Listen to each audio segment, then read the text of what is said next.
how do I put it? It was like, what do you care about them? What do you care about those people? What difference does it make to you? Take care of your own life. Do the best you can for you and your family. What do the rest of the people mean to you? They don't mean anything to you. They're just serfs. They're just people. You know, what's the end goal? The end goal is to get everybody chipped, to control the whole society. They want a one-world government controlled by them. Everybody has an RFID chip implanted in them. And if you're like me or you, and you're protesting what they're doing, they can just turn off your chip.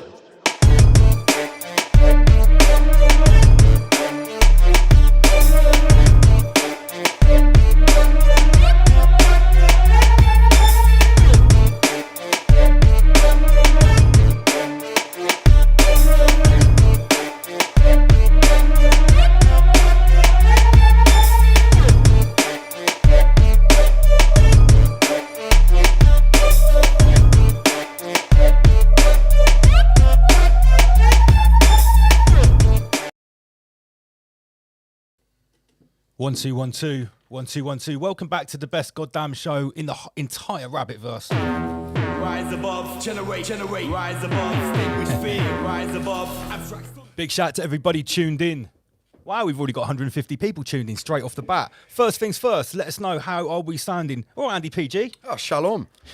Shalom. Shalom, Michael. Yes. Shalom, Malachi. Yeah, we're going to be talking about him in a minute. Welcome back, comrades. This is Rise Above, and tonight we are joined, we're going to get him in the chat straight away, by the one and only Sheep Farm. Big up Dom. Evening. And big up Chris. How's it going, guys? Evening, fellas. You all right? Yeah, Yes, good, my man. sounding good. Good to have you guys back. It's always a pleasure. To be back. It's always a pleasure. Yeah. Wasn't long since our last chat, was it? Good vibrations with Mark Devlin last I know week. that. No, 2 weeks ago. 2 weeks ago, yeah. Time flies. That was a quickly. good chat. We're always good. Them chats, are they? That's a bit of a regular one for us now for the last couple of years at least. The yearly Clownwell roundup. Yeah. With Who'd have thought we'd have been having a regular chat every year at Christmas with Mark Devlin? it's cool. I like it, mate. It's really, really cool. Now, Better than Santa coming down your fucking chimney. Isn't now I know you guys have got a really cool presentation lined up for us tonight with some of the usual suspects. One of these epic deep dives, but for about 10 minutes, we're just going to do some normal business. And I've got something from last week I want to bring up, which I'm sure you'll be interested in as well. Okay, so let's share the screen. Something like Andy PG. That's the wrong mouse. You're controlling my screen there, Bridget. Right, let's share the screen. So this week is Rise Above Live 119. Oh yeah, Don and Chris, wasn't there a bit of a synchronicity with this number?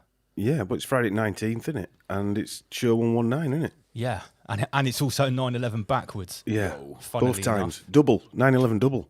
9/11 the double, right? Okay, so right. First of all, last week's show. If you didn't see it, we actually had a completely different show last week. Nothing to do with this show. We broadcast.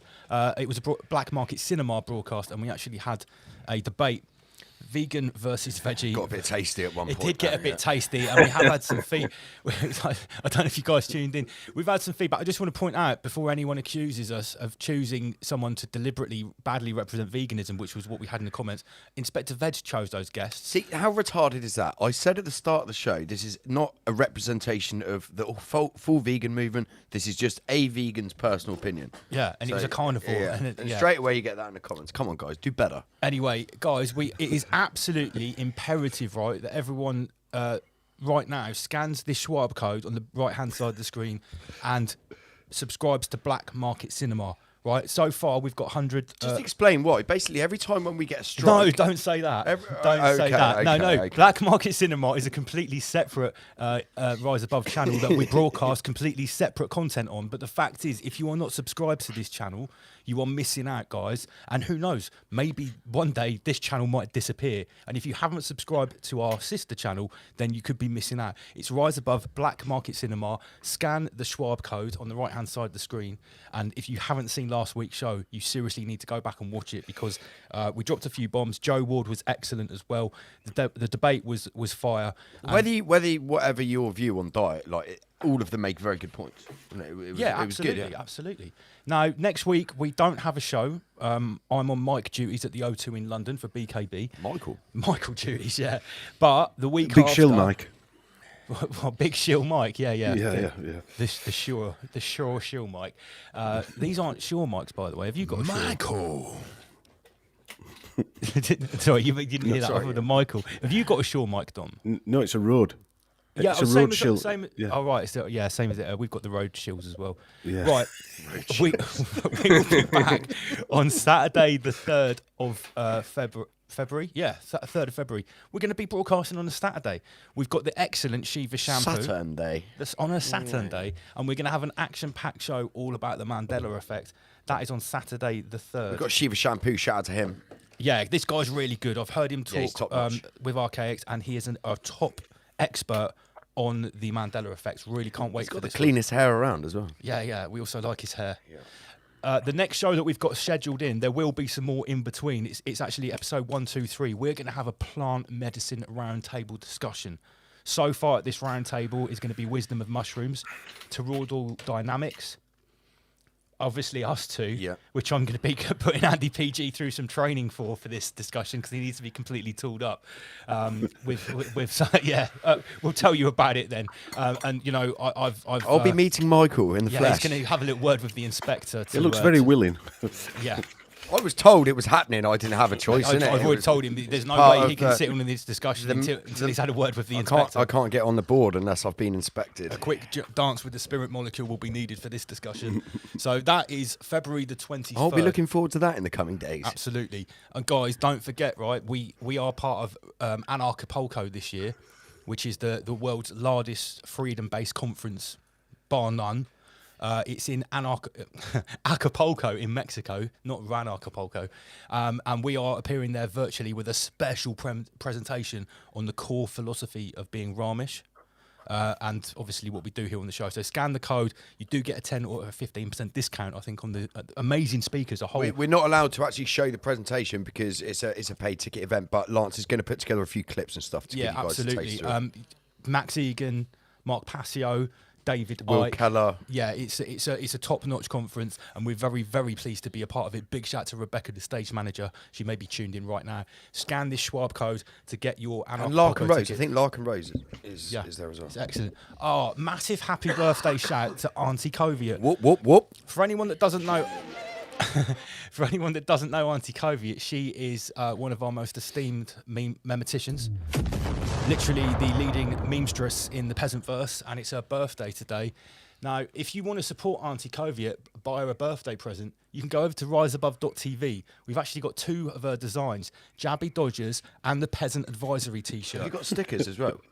Is there stickers? We don't have those Okay, stickers on the okay. website, but this and the proceeds of these 2 T-shirts designed by Auntie Coviat actually go to Auntie Coviat. This is how you directly Yeah, support we don't take any your cut, artist. any shekels from this. No. All the shekels get sent to Auntie Coviat for those T-shirts. Equinox, Snell, shout out to Snell. He was slinging some T-shirts and stickers from Arnie Coviat, and I bought a Peasant Advisory. We've got one explicit stuck on the content crucible right there. You can see sticker, it. and it's on the back of my helmet that I wear at work. Advisory Yeah, helmet. yeah. I was Peasant reaching advisory. for one down here. I thought I had one.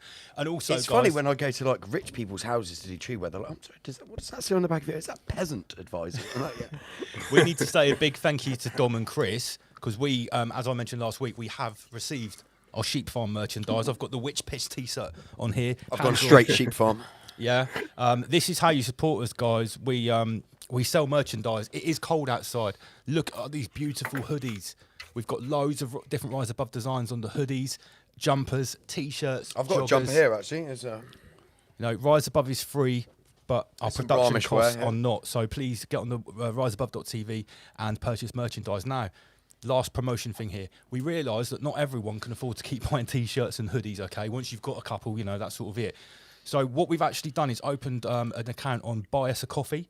this is a really, really easy way that you can just donate a couple of dollars simply by scanning the QR code if you want to support new independent media like us. That's so funny. Lance put that live the other day. Somebody on the first day sent us 33 coffees. Yeah, massive help out because the Rise Above account was looking a little bit scarce, and I'm getting some big like software bills coming and stuff. And I was like, okay, guys, you want to support us? You can do this. And someone bought us 33 coffees. Maximum shout out to Coop Dog. Guys, if you want to buy some stickers as well, we make pretty good markup on stickers. Like what are they, 75p each? Yeah, if you buy a sticker for 75p, that more of that goes to us than if you get a T-shirt. And this is how you support us for our costs and everything. So big shout out to everyone that is supporting Rise Above. This is new organic media. Yeah. Nom. Okay, right. Now, before I hand over to Dom and Chris for this highly esteemed presentation they've got, does anyone remember last week when we were talking, if you watched the programme last week on Black Market Cinema, if you didn't, you need to. We were talking about these Chabad tunnels that have been dug or been found. Shout out to Schneerson. Yeah. Right, Dom and Chris, have you heard about these tunnels? Yes, I have. Yeah. Okay. Now... Yeah. Now, a little. We'll come back to this link in a minute. So just keep those tunnels in mind, right? And I will just show this meme in case anyone didn't see it. This is one that I knocked up myself using a bit of Al Gore technology, subterranean. Now, right. There is a linking. This is a little segue. Has anyone seen the latest Godvaj video? It's called Human Sacrifice. Okay. I wonder what that's about. It was massive. It was massive. Right now, It is massive. It is massive. They're all massive. Yeah, but this what I think. Me and Lance, we watched it in the studio, didn't we? The other day when I came around, and I actually had shivers. I was like, this is probably up there with the top 3 Godvaj videos that he's made. Now, for anyone that doesn't know who we're talking about, it's this God Vilamash guy. Shout out to Wim.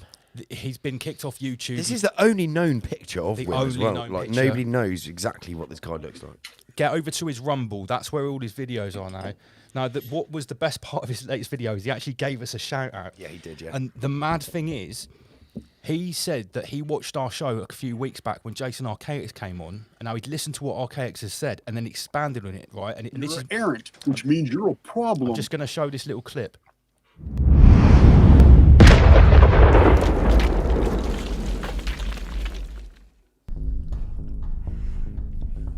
Watching Rise Above, an interview with Jason of Archaix. According to Jason, the first seal was broken with the big disease, the white horseman, the crown, the bow. No, I'm not. I've got to be a little bit careful. Hold your horses from that. Yeah. Now, in this episode, he was talking a lot about Giza. This was fucking deep, man. Very deep now. And I was just mentioning this to Dom just before the show. He's actually coined this amazing new term for what we've been referring to as tiny hats, right? The Black Cube Organisation. The BCO. And I think it's absolutely incredible. Now, this is where it links back to what I was talking about last week. In the video which Godvaj put out, he showed a clip of Netanyahu, or Satan-Yahu, as we refer to him sometimes, back in the late 80s or early 90s. This was, for me, like, I made Lance replay this 4 or 5 times, didn't I? Right, and he's actually getting told by this leading powerful rabbi something very profound. Before we play it, right, I when we watched it a couple of times, I said to Lance, do you remember there's that picture of King Sausage Fingers with Grandmaster Ginny? And Grandmaster Ginny had his hand like on King Sausage Fingers, like, really pointing on him. his, and he was almost like telling him off. Like the same way that Evelyn de Rothschild was pointing him and doing that to Sausage Fingers, like really poking the sausage. Yeah. Okay, right. Check out this clip from this again is from the latest Godvaj video. This is a late 80s, early 90s Netanyahu, way before he was president, by the way. Check this out.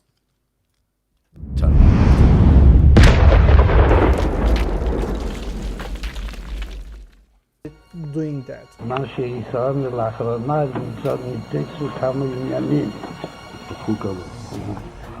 מה שלא יאות, וגם משהו שעדיין משאיר ליבו. אז הייתה משהו עם מה ידיעתו. עושים. הכנראה שהיא מספיק, כאילו שהיום כבר כמה שעות בגיר עדיין ליבו.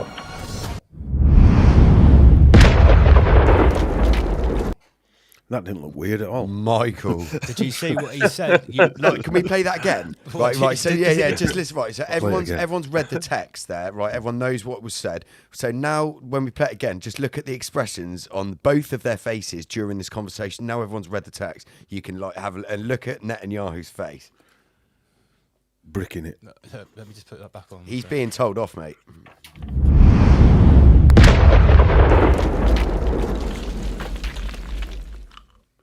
Doing that. מה שישראל לאחרונה זאת ניתצו כמה עניינים.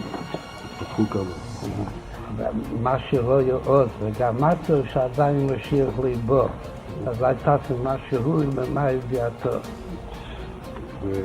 עושים. הכנראה שהיא מספיק, כאילו שהיום כבר כמה שעות בגיר ועדיין ליבו.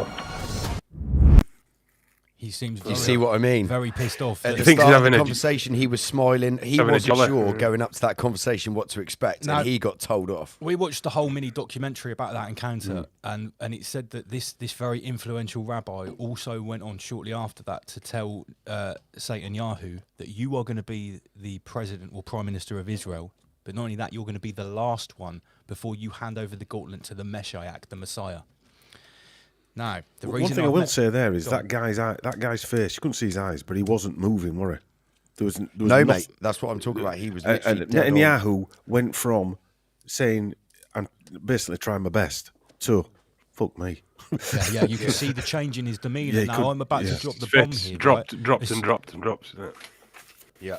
Absolutely, Chris, right? When I first saw that clip, because I have seen that before many years ago, and when I saw it again in the God Vag, I instantly knew who that rabbi was. Do you remember that I said the Chabad tunnels, there was a sect within Chabad Leibovich who were worshipping a rabbi that died in 1994 who was known as the Rebbe, and they said he was actually the Messiah? His name is Menachem Mendel Schneerson, and that. So those guys digging the Chabad Leibovich tunnels, they are the sect that believes this guy is the actual Messiah of the Black Cube organization, and he was the one pointing his finger down at Netanyahu, saying, "You better make the Messiah come." I thought that was whether God Vag saw our show last week and took Definitely that, was. He he watched watches it. every week, but whether he found that clip because of that link or this is just a coincidence that he happened to show it, I don't know. But either way, I thought that was Shout out to Wim. yeah, big shout to the God. Yeah, hi, Vag. Wim. I hope he's watching right now. So I thought that was just very, very sort of chilling. That was such a sinister conversation. But I think Lance, as we're picking his way through the ingredients of the Matrix, we're all coming up with little bits, and you watch someone else's research, and you put your bit to it, and all of a sudden there's a bigger bit, and I think that's what we're finding. That's the way it should be, and that's why I was so pleased when I saw in Vag's video he'd seen something on this show, and it sparked something for him, and he's gone into it deeper. He's for me, ta- that's he's what taken the Rise ball and Above run is with all it, about. yeah. We always said connecting consciousness That's it. since 2020. So I think it was really interesting to see. And that's one happening. thing you just said there. That God Vag has gone about it in his own meticulous way, hasn't he? You know, He's got, which very we much got his couldn't. own style. None of us could, repeat or copy that type of work because that's just him. Yeah. Unique. There's only one God Vag. I actually prefer it now that he just does a show randomly, like it's not once a month, like you don't know. Suits his style. yeah. Plus, when it comes out, it's like No one making good Deep. content wants to be under the pressure of having to create something all the time or in a pattern. because then it ends up shit. I say that we try to do a weekly show, but what we don't Hey, try. mate, we're not like lacking for content, No, are but, we? but we Jesus. don't try and do a deep dive every week. We're very honest about No, that. no, We no. only do these crazy digs when they come. Unlike Mr. Karamak here, who does deep dives and digs for breakfast. So let's get back out of the Leibovich tunnels. We've had our little deep dive there. And Dom, are you ready to sort of introduce what you're gonna talk to us about tonight? Yeah, we can do. I mean, I've sent you a few videos over as well, but some of them are sort of separate as well that we can just have a chat around, can't we? I've got them on the email, yeah. Yeah, Yeah. no, I've got them loaded up here already. No problem. Just before we start, I just sent you a picture. Christian drew a picture of Satan Nahu. Oh, yeah. Oh, what? Put that up, Is yeah. is Mate, that that's on really on good. Gmail? Yeah. I've got to say, I definitely think Chris is drawing it is getting even better. Mate, than it that was should be on a before. T-shirt. No, Satan thank you. Yahoo. Yeah, I know. No, like never your used to say caricature work, I Yahoo. think is absolutely mint, mate. Honestly, look at that for Satan Yahoo. Look at his eyes. Black eyes. Yeah, I love that. So Amazing by work, mate. default, does that mean Satan Yahoo's a member of the BCO, the Black Cube Oh, Organisation? absolutely. But all I'm saying is, for me, from what I've seen, Mendel Schneerson was literally like the chief of the Black Cube organisation until He's the he died. CEO of the BCO. At least the acting sort of boardroom president of the Black Cube organisation. Not many people walk around like this. Yeah. But yeah, well, it was often said that Israel is actually controlled from New York. This is an old adage because that outside of Israel, the second largest population of Little Hats is in New York. And yeah. But yeah, this guy was obviously in charge of Satan Yahoo. And he told him, you're going to be the prime minister, you're going to be the president. What do they know, though? What does he mean? What does he mean by you've got to do this and that to make the Messiah appear? Is that build the He temple? said it's late, Chris, he said it's late in the day, too many hours have passed. Why isn't the Messiah here? Well, then shit like 9/11 happens. Yeah. And again, I'm tripping back a little bit. I know we're going to start this, but then when you realise that Klaus Schwab was sat at a coffee table watching the holograms going into the Twin Towers with two rabbis. Yeah. I mean, Probably this is, cracking open an infant to celebrate. Yeah. Isn't one of the signs of the Dark Messiah coming? Isn't it the fall of Damascus, Syria? Because it almost seems like they're putting those things in place. I'm pretty sure it's Damascus, isn't it? When Damascus I've heard falls, that. I've definitely heard that. Yeah, for sure. 313 That's the start of the end people. times. Yeah, that's the start of the end times. Well, they've got to rebuild the temple, move the Yeah. capital to Jerusalem. So the Orange Man helped him do that, didn't he?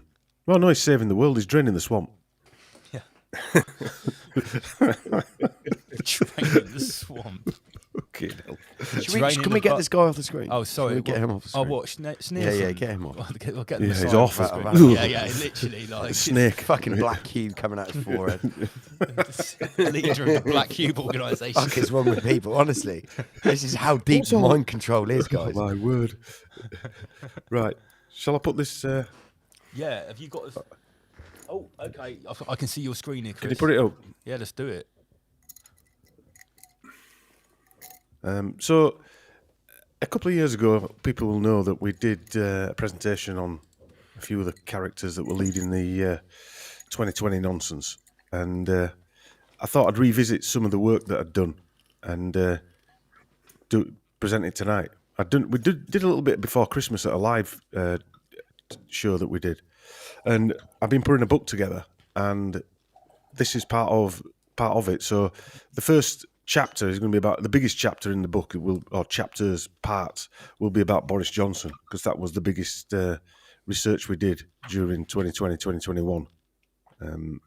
There's a lot to unpack there, isn't there? With it? There's a lot to unpack, and as I've been going through it, you find even more. So Chris has drawn some new pictures of these reprobates. I mean, Who's you that could do a top left? That's Nobed Ferguson, the modelling man. That the computer guy, Chris. Chris Ferguson. Neil Ferguson, MBE. Neil, that's yeah, that was him who told everybody they can't go out of the house, and then went to see his bird. Oh right, yes, I remember now. Yeah. He's a member of the Babylonian Empire, is he, MBE? That's correct, yes. He was in charge of the foot and mouth and the BSE and all this other stuff. He did all the modelling for that as well. The test runs. Yeah, all the test runs. And obviously that lizard that Chris drew there is Susan Mickey, which we've got a video about her. We'll play that in a bit. Next is Jonathan Van Tampon with that drool coming down his mouth. If you notice, all Chris's eyes are all strange. Some of them are a little scared. That's probably a piss take of me, that of my lazy left eye. Subconsciously. What, into Van Tampon? Yeah, Van Tampon, yeah. So, yeah, I mean, we covered Rishi Sunak in his own show, didn't we? We did that Yeah, I believe 2 he years, got his over own, 2 he years got his ago own now. special, didn't he? Yeah. You got to do a show on his own. Slumdog Millionaire. Slumdog Millionaire, yeah. So, yeah, we've covered all these, and we've got Tony B. Liar, Sausage Fingers, Moron in the middle there, Piers Moron. Piers Moron. Yeah. And Wancock. No, Rock absolute Rich. quality. Right at the end. Lance, you did coin the phrase sausage fingers, didn't you? You guys did. Listen, as far as I remember, it was early 2020, and we were talking about the something to do with the Great Reset and how sausage fingers was involved. And I had a picture of his fingers, and I was like, "Boys, look at this, fucking sausage fingers." And I think we just said, "It's like, would you trust a guy? Would you take advice from a guy with fingers like this?" So you look at this, and then sausage fingers happen. But I'd never heard of it before, and I'd never noticed it before that. So, yeah, I'm happy to take credit for that. The first person I heard say it were you, Lance. Anyway, so and it was funny because I was listening to a podcast the other day. It was a guy in Australia, and he said King Charles, as I like to call him, sausage fingers. So they love it over there. Down under, they love using the phrase "King Sausage Fingers." Yeah, Mark Devlin told us that as well. He said he went on his Australian tour, and people were using your slang too. They were, or they understood 3-dot finish anyway. Like people cracked up when he said 3-dot finish. They understood Britney Spears concert, and sausage fingers was like, just. Well, they do grow a life of their own, because I remember saying Britney Spears on the first show we did. Then you guys took it to a whole new rise above level.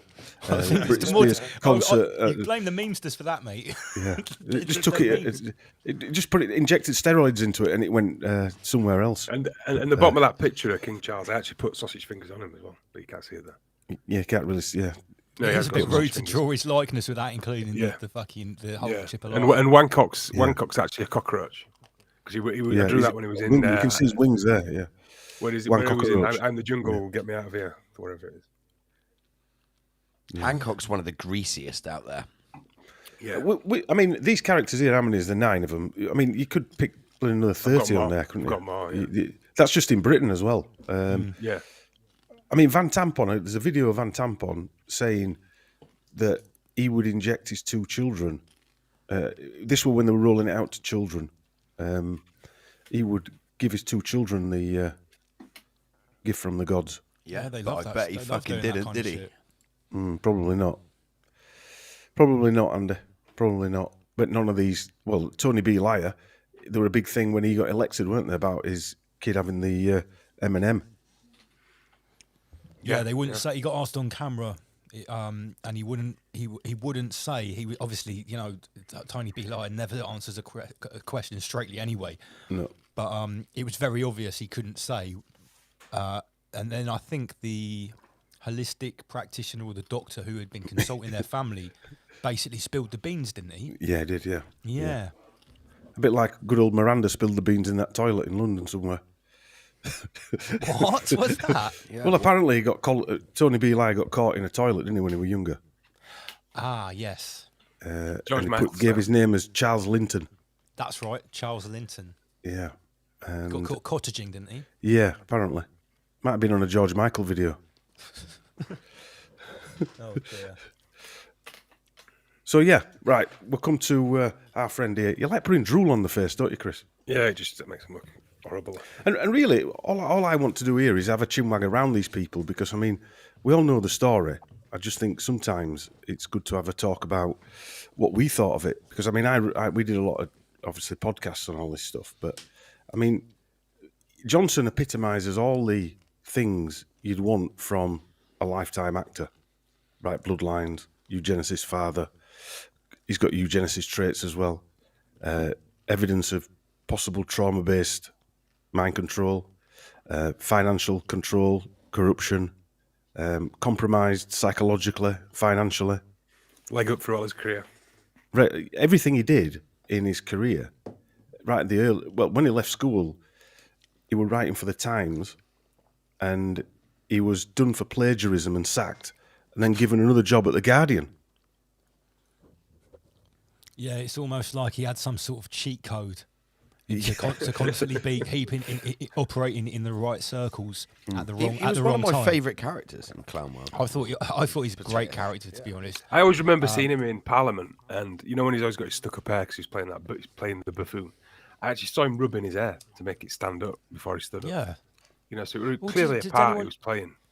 Does anyone? I mean, everyone even in the mainstream drew the comparisons between Trump and Boris. In some ways, they were 2 very different characters, but in some ways, they were very the same. They were both the buffoon. Yeah, they were both the buffoon in their own unique way. He was the overly eloquent, overly articulate buffoon. But I tell you what, I've got to hand it to old what did we call him, Chancellor Potato Head or something? I've got to hand it to yeah. He's actually, some of his speeches I listened to, especially one where he was going on about transhumanism. He did this epic speech, I think back in 2018 or 2019, when he was saying about nanobots. It was like it was written by Charles Dickens or one of these 19th century authors or poet laureates. He's a very uber articulate guy. Well, funnily enough, he's into Greek mythology. Yeah, it's one of the things he did study. We did a bit of a thing about it on one of the podcasts and one of the presentations, Chris. He unveiled what was it, Chris? The Gates of Baal, was it? Yeah. Was that it? So they did a tour of the. They bombed it in. They said Iraq. ISIS bombed it, didn't they? Not Iraq. It was in Syria. Syria, yeah. Was it? Yeah, they bombed it in Syria, and they were doing a tour with the Gates of Baal or wherever it was, and they were going around Britain and New York, and he was unveiling it and giving a speech. They laser printed them, and they put them in every city in, I think, most capital cities, didn't they? Going back a few years, and he unveiled the one. I think before he was Prime Minister, wasn't it? Oh yeah, when he was Mayor of London, I think it was, Chris. Yeah. And if you look at all the shows he was on, like Chris, just going back to what Chris was saying there, he was going through the late 90s and up through the 2000s and into the 2010s. He was on, I mean, there were more shows than this here. Like he was on Letterman, he was on a few other shows in America. He was on Top Gear, all building this persona. The first time a Prime Minister, I would say, has been just like Trump as well. Trump was the same sort of thing, wasn't he? Yeah. Being lined up.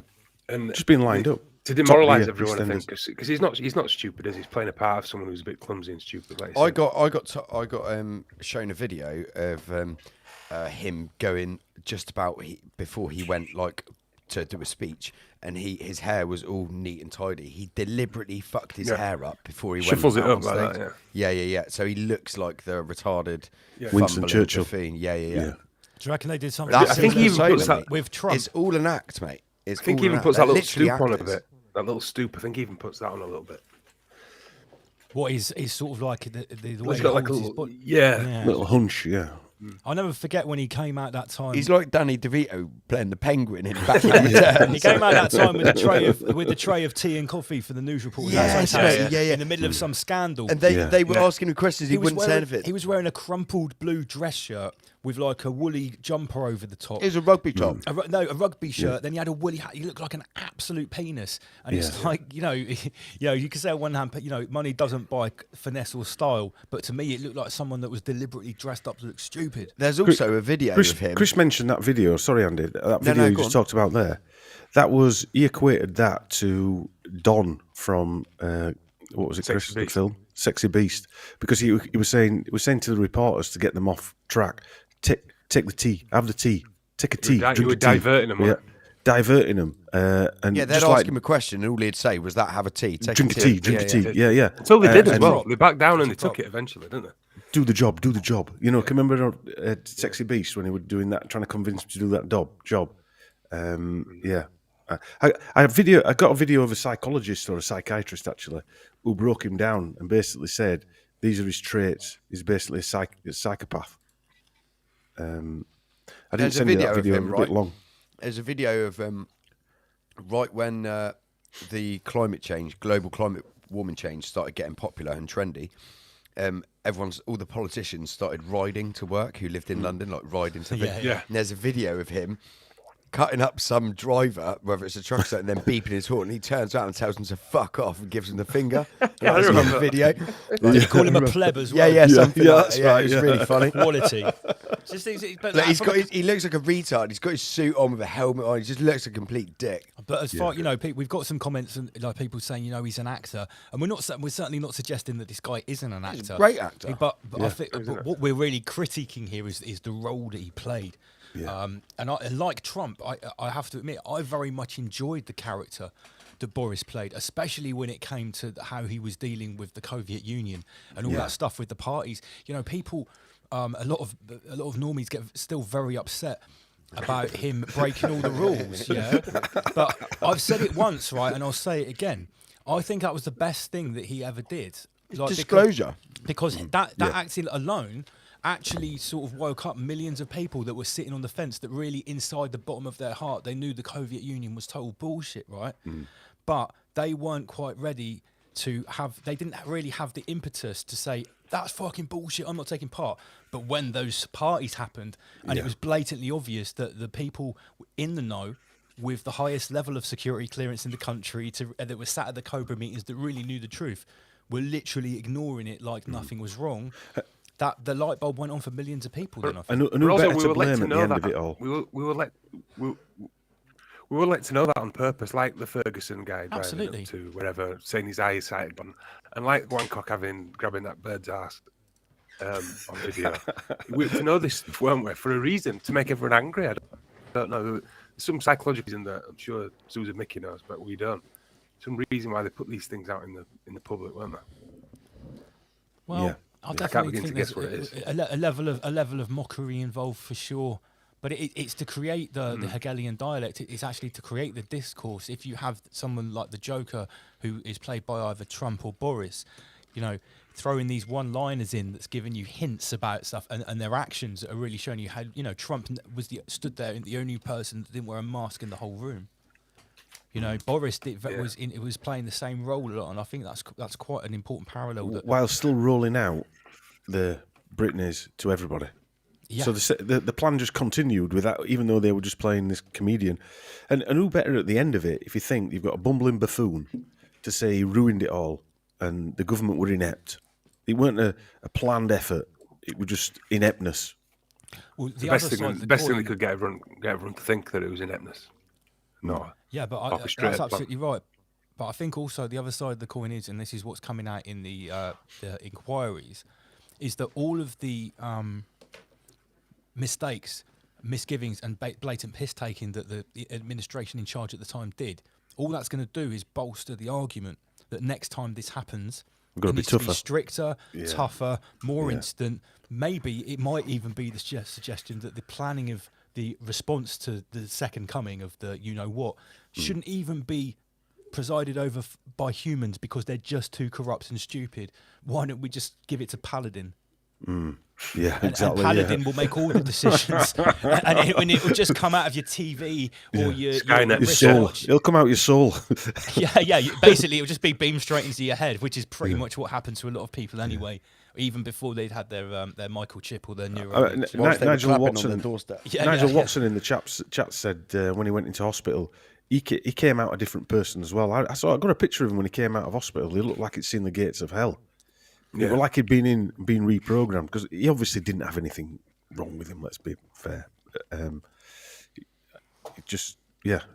think they'd gone in there to be retrained or something or swapped. Just to have his program minorly adjusted a little bit. Don't play the Joker too much. Just to have his Black Mirrorism tweaked. Yeah. So these are a couple of Boris's friends. I just thought I'd put these in. The guy, the older guy there with the white hair, he is, he's called Alexandrov Lebedev. Alexander Eugenovich Lebedev. And he is an ex-KGB agent. And his son's one of Boris's best mates. So that's the guy with the beard. Boris is big in the Soviet Union and the Soviet Union. Yes. Yeah. So these are Russian billionaires. I mean, did you hear this on any of the BBC News or anything like that during all this stuff when Trump were getting battered for being friends with Russians and stuff? Boris never. There was actually a documentary done about it, which was an interesting watch. And I knew somebody who knows that guy with the beard. She was on a private plane giving a vitamin drip to Johnson, going to Italy to visit that Baron Lebedev. They used to have had private parties, probably still do, at his Italian villa. I wonder what else you can get on drip at those private parties. Look at this, look. Yeah. Look at exactly. Just enlarge that. Look at the name of this. Look. Lebedev. And No, look at his full name: Eugenovi Alexandrovich Lebedev, Baron. Oh, his title is but Baron look at this. Lebedev. Lebedev and his father own Palazzo Terra Nova. Yeah, that's in Italy. Terra Nova. Yeah. Is that a palace? Palazzo? I Yeah, guess. well, it is a palace. Yeah, it's a hilltop palace in Italy. But the barony that he got given was via, I think it was Theresa May that gave it him on Boris's. Because I think prime ministers, when they're coming into power, can nominate people and ask the outgoing prime minister to give them a knighthood or a barony. So he's now Baron Lebedev, even though he's a Russian. Baron Lebedev, and his father. He's got a palace in Italy. Oh, he lives. Yeah, well, he's got a place in London. They own the Evening Standard and the Independent newspaper. That's what they own. And guess whose father used to own the Independent newspaper? Gary Simmons' father, who Boris married. For what? Yeah, you can't make this shit up if you wanted to, mate. Yeah, so they own the blonde chick he married? Yeah. Her father owned the Independent. Right. Yeah. They keep it in the family, these people. The extended family. Yeah, anyway. Let's move on to Boris's mother. So, I mean, this was the one person out of all of it, out of all of them, that we actually had sympathy for, didn't we, Chris? Yeah. Well, his mother, Charlotte. Stanley broke his jaw for starters, didn't he? Her nose, yeah, smashed her right face. Yeah. Lovely Stanley Johnson. We'll play a video of him in a sec when we get on to him. Is that his old man? Yeah, Stanley Johnson is his old man. I've seen a few videos of his old man. Yeah. His mum ended up in a mental asylum. I'm not surprised. Yeah. In a mental asylum, Andy. Yeah. That she. Well, I'll start beginning. This is where Johnson gets his black cube ancestry from. This lady. Yeah. Okay. Her father was Sir James. Through the maternal line. Yes. Her father was Sir James Edmund Sandford Fawcett, President of the European Commission for Human Rights. That was her father. So Boris Johnson is actually probably of Khazarian bloodline. Then, like the dude on the last slide, he was with. I mean, he's pretty blonde. Like a top level Khazarian international guy. He's from Russia. He's a baron. He has castles in Italy. Just a coincidence, Lance. These people don't really come from any country. This is a holographic construct. What you call the globalists. They have no allegiance to any one country. Yeah, they've got dual passports coming out their ass.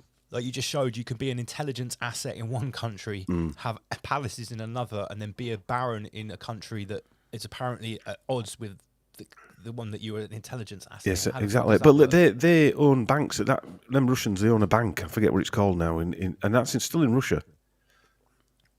You know, yeah. So her father worked for the UN, assisted with the writing of the Universal Declaration of Human Rights, and was part of the International Monetary Fund. He worked for the Foreign Office, which we think we know what that means, and British embassies. And he was director of studies at the Royal Institutes of International Affairs, which was Tavistock, isn't it? Or Chatham House, as we call it now. Wow. Which was funded by the Rockefeller Fund. Anyway, so that's her. That's just his mother. That's doing a light version of what was. He was a member of the Queen's Council. He's a Knight of the Inner Temple, and he was which was based on the Knights Templars. So you're painting a picture here that Boris isn't just some sort of like psychopathic, sycophantic, corrupt buffoon that weaseled his way into power, doing anything that he could so that he would stay in power. This guy is actually, whether we like it or not, quite an important player from the you-know-who bloodlines that are behind everything. Yes. Correct me if I'm wrong, Dom. Wasn't he told by either his mother or his grandmother when he was very young that when he was grown up, he was going to be the Prime Minister of England? His sister said... Was it his sister, was it? She didn't tell... She's told the story. Rachel Johnson said he used to walk around saying he was going to be King of England. Then he changed that at some point to say he was going to be Prime Minister of England, Right. and his nanny. Because I was his nanny. There you go. He was his nanny. He used to have baths with his nanny. Yeah, it's a bit weird. As you do. Yeah, odd. There were when Stanley Johnson worked for the Rockefellers, he came back to England, and then they ended up in Brussels working for the UN, and they went to a school in the UN. And when his mother went back to England to Maudsley Mental Hospital to have electric shocks and everything. By the way, Maudsley was run by MK Ultra doctors as well. By the way, what else? They were looked after by a nanny who used to have. She was over 6 foot. This nanny, apparently, a chain smoking nanny, and you couldn't write all this stuff. What, his wet nurse? His wet nurse, yeah. And she used to have baths with him, and apparently she said that he was going to be Prime Minister. So, yeah, there was... the nanny comes from that special nanny school, the... Oman Nanny School. Yeah, Oman Nanny School, yeah. From a special nanny school that train all... Is that some offset of Eton? Yeah. I need to get that name now. Nanny it's going to do my branch. head in. Yeah. Anyway, her grandfather, his mother's grandfather, was Elias Avery Lowe, a Lithuanian black square background, who was an American photographer at Oxford University and Princeton University.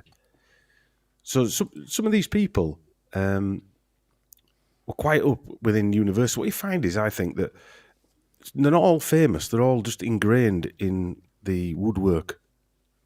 They're like sleeper cells, a lot of these people who you see their family members. Anyway, the Maudsley Hospital was modelled on, was doing eugenic sterilisation, and it did a swap with Nazi Germany in the 30s as well. That's where his mother went, just to give a bit of background on that. And and that's some of the pictures she painted while she was in the Maudsley Hospital. Let's have a look. How very pedestre of her. Wait a minute. Holy no. That looks like, you know what? Somewhat is that he's got his hand on his knee. Yeah. Right. Okay. Where does your mind take you? Yeah. You know, like someone wearing We got Rise a Full Above- Metal Rabbit t-shirt. Yeah, the Full Metal Rabbit t-shirt really spanned me out then. Wow. Yeah, Podesta would definitely have those on the wall. See, somebody in the chat earlier said Boris's real name is Alexander, and in this left-hand picture at the top it says Alexander Painting. Yeah, he was called Alexander for a long time until he started calling himself Boris. Again, fits more into the character. See, again, Boris. fits with the more bumbling. Yeah. Bumbling. But that hospital, kind of. the Maudsley Hospital, was funded by the Rockefeller Foundation and the Carnegie Foundation. I mean, again, we're going to coincidences here. Stanley Johnson worked directly for John D. Rockefeller III, and his wife goes into a hospital that's funded by the Rockefeller Foundation. These are the mad. They're not the links, aren't they? They're not coincidences. Let's face it. High-level farming class is what we're talking about here. This is like the upper management level in the administration of human farming. It gave the feeling when we did the presentation going back 2 or 3 years that she was just there to breed the bloodline. Well, a lot of the women are, aren't they? Well, because the bloodline in this particular culture, the bloodline has to come through the woman. Yeah. You're only classed as a Black Cube organisation member if he comes through the mother. Yeah, there's always a maternal line. Yeah. There's always a maternal line.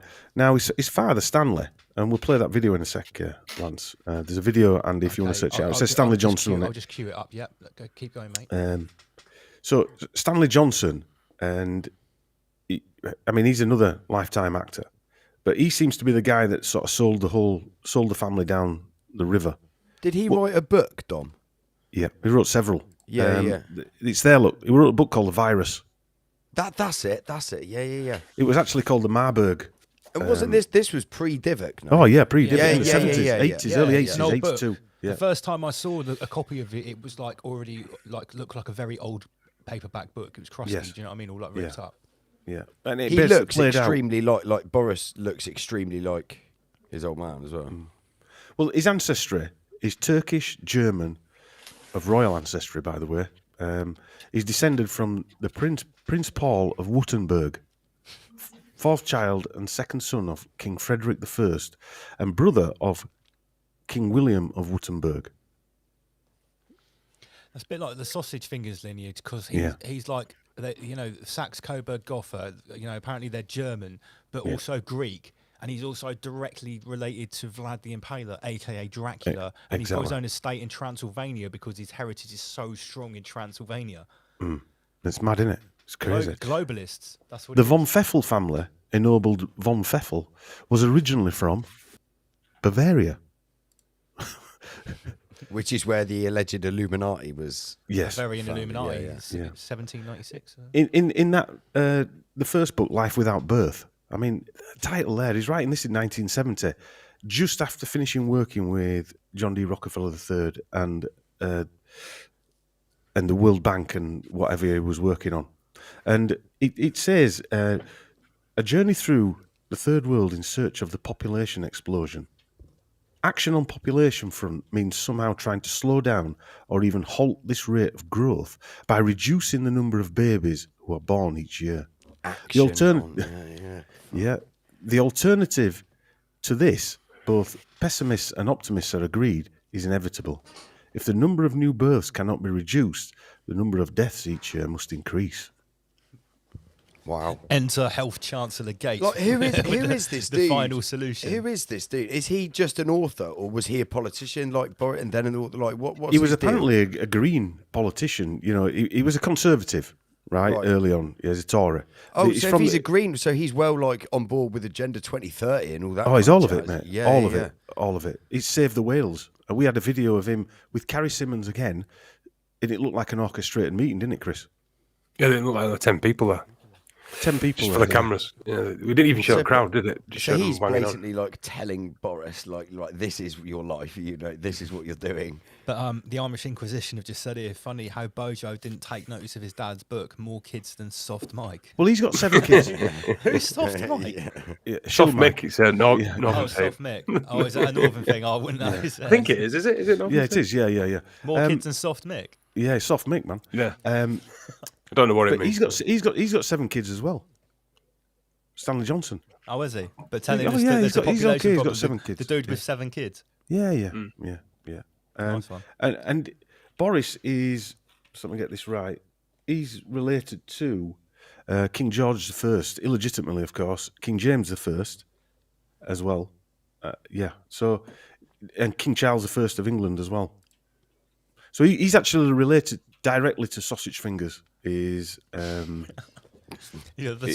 got sausage bloodline. Yeah. He's got a sausage bloodline. Yeah. He's got a Cumberland bloodline. He's got those Cumberland genetics. Yeah, man. Wow. Mate, you really missed I know. there. Sorry, Andy PG, get your hands on those buttons. I was intrigued. I was like, this is good, mate. This is good. We need Gosh, that's about fucking time. Sorry. Carry on, Dom. The book you were talking about, the one there. I'm not going to say the V word again. The virus. Yeah, the Marburg, it was called before, was re-released in 2021. It was first brought out, I think, in 1982, and it's got. This is what it says: reveals uncanny parallels with the current DIVOC, the outbreak of a mysterious disease, the origins of which are traced to a medical student affected by a green monkey. Affected by green monkey. That's your monkeypox right there. Yeah. Oh, what? Yeah. So in another book, I don't think I put this on here, but he wrote a book recently called Stanley, I Presume. And a section of that book, he actually admits that he was recruited by MI6. Even to the point where he had a suit made on Savile Row with a pocket to fit a gun in. But he didn't join. He said he pulled out. Right. Is this Boris? Sorry, is this Boris or his dad? His dad. His dad, right? Yeah. I can't imagine Boris they give him a gun at MI5. Yeah. Didn't have a chance, did he, either, Boris? You know, we were in it where they were like it. Fortunate we weren't born into that family. So, right. You cued that video. What I wanted to show you this, I've played it a few times before on other things, but this is Stanley Johnson being interviewed, where he's talking about the ideal population of Great Britain. Okay, shall I roll the vid? Roll the vid. You have to get population under control as well, because if you look at it in sheer economic terms, how can you sustain increases in per capita income at a time when you have rising population without rising economic growth? Whereas if you have a declining population, which is what I would aim for, then of course even a stable economic growth situation will give you increases in per capita income. So that's where I stand on that. Do you have a sense of what the carrying capacity of Britain is, or of the of the world as a whole? Or? Well, Britain, I put it at 10 or 15 million. I think that'd be absolutely fine. I mean, that would do us really splendidly. At a limit, 2025, I think it's complete nonsense that we are now confronted with an island, would you believe it, of 70 million people. I wrote a paper, I think it's the only paper the Conservative Party has ever published, and it was published as an old Queen Street paper in June 1972, oddly enough. And it was called Britain Needs a Population Policy. And you could still argue that today, I mean, right now. I certainly could. But what has happened, of course, is that we have all been, as it were, shunted off course by what you might call the rise of political correctness, because you can't talk about this now without being saying you're anti-feminist, because you're telling women what to do with their bodies, or you're racist, because you're saying it's the browns and the blacks and the yellow races who mustn't have, or you're a left-winger, because you're trying to get at the capitalist society. So it's a very, very difficult one now. And I would say that at the very least, the governments of the world have to start talking, the government of this country has to start talking seriously about immigration. 10 to 15 He was getting out of breath. He was getting out of breath just talking there. Sounds like he had half a packet of digestives in his Yeah. throat, The crumbs coming out of his mouth as he was talking. Like what an absolute posh twat. Like, honestly. He's not as sharp tongue as his son. Sod. No. He's not as sharp tongue as his son. How very rah. Hence why he wasn't chosen. He's, if you think about it, right, he sums up these people that go into these, I don't know, I'll say a private members club. They're having a brandy and a cigar. That they have a conversation and then 20 million people disappear. Exactly. It's just exactly. Well, this is why I talk about the farmer class. You can see the mentality. He's literally just looking at humans as some sort of like commodity to be controlled.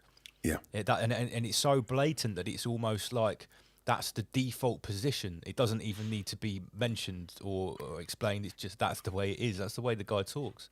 The strange thing is I've met people, just everyday people, who actually say that we should have half the amount of people or whatever in Britain. They don't think about what they're actually saying. So they're actually saying, whether they're repeating what people like he's saying. Go on, Chris. No, I'm going to say it's not their thought process that they've been programmed to come out with that shit because it's on TV all the time. Everyone's saying it. David Attenborough's now saying it with his husky voice, isn't it? After showing us all the wildlife stuff. Everyone respects him and he's such a fantastic beacon of England. But then he's talking about population control and everything's got plastic. Is he eugenist, mate? Yeah, they are. Eugenist. Of course, he is, yeah. Summed up simpler. Anyone that actually. I got. You know what? Go on. No, I'm going to say when you're on about Stanley's wife, it seems like her dad threw her under the bus, just like Stanley threw Boris under the bus. Or they've got this different kind of, totally different system where they just literally push it's like their kids have been pushed into that situation. They've got no option, mate. This is what I'm talking about, right? I've said this before on the show, right? Not that I sympathise with dark occultists at all, but they're children that are born into that family. Like you said, they haven't got a choice who their family's born into. You fucking think what they've been through, like during their childhood. Yeah, it's not like they choose. It's not that they choose to become a dark occultist. There's very few that actually make it out of the family alive. It's like a transmillennial, transgenerational super corporation of peasant farmers. There's one which you're born into. You're groomed from birth to look at the population of peasants as exactly the same as a farmer looks at cattle. Exactly the same. To be managed, controlled, manipulated, Britney speared at our will, lobotomized, etc.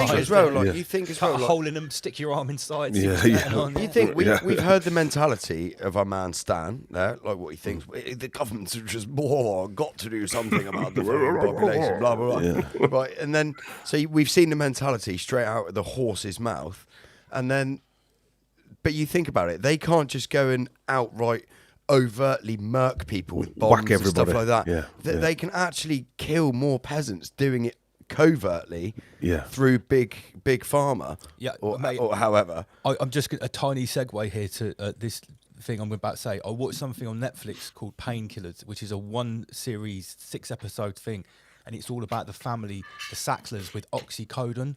Okay, oxycodone. It's wicked. Everyone Right. needs to watch it. And it's exactly the same. Basically, they worked out that this- Sackler family. the Sackler family, yeah, it was about the start when they had the idea to create it, why they created it, or to make as much money as possible. That's what they said in there. I No, would to help argue- people. To help people's pain.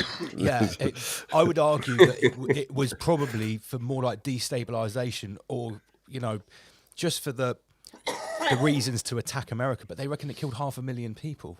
And you think, right, to go to war costs a fucking lot of money. Yeah. Doesn't it? Bombs, like missiles, like paying the wages of troops, all of that stuff. You think how much less it would cost for them to set up a lab with a few 6 or 10 scientists in and be like, right, make me some lethal pathogen and we could just blame it on the flu. Well, here's the thing, kind of thing. if And then pharmaceut- then get the recipe, then just mass produce it and release it. It's much more cheaper to do. Or it's even better if you design a drug and then peasants have to buy it and kill themselves. Oh, like absolutely. an oxycodone. Yeah. You essentially they're buying the weapon that's being fired at them. And Give then them the doing pain. it. Give them the pain. Yeah. Then give them a drug that Because as well, supposedly ends the pain. this. That don't forget, these dark occultists, their retarded mentality is they know about natural law, right? And they know about karma. It's a very real thing. And their retarded mind view and worldview is that if they're not physically doing it, if they're doing it to themselves, the peasantry, then they bypass the karma.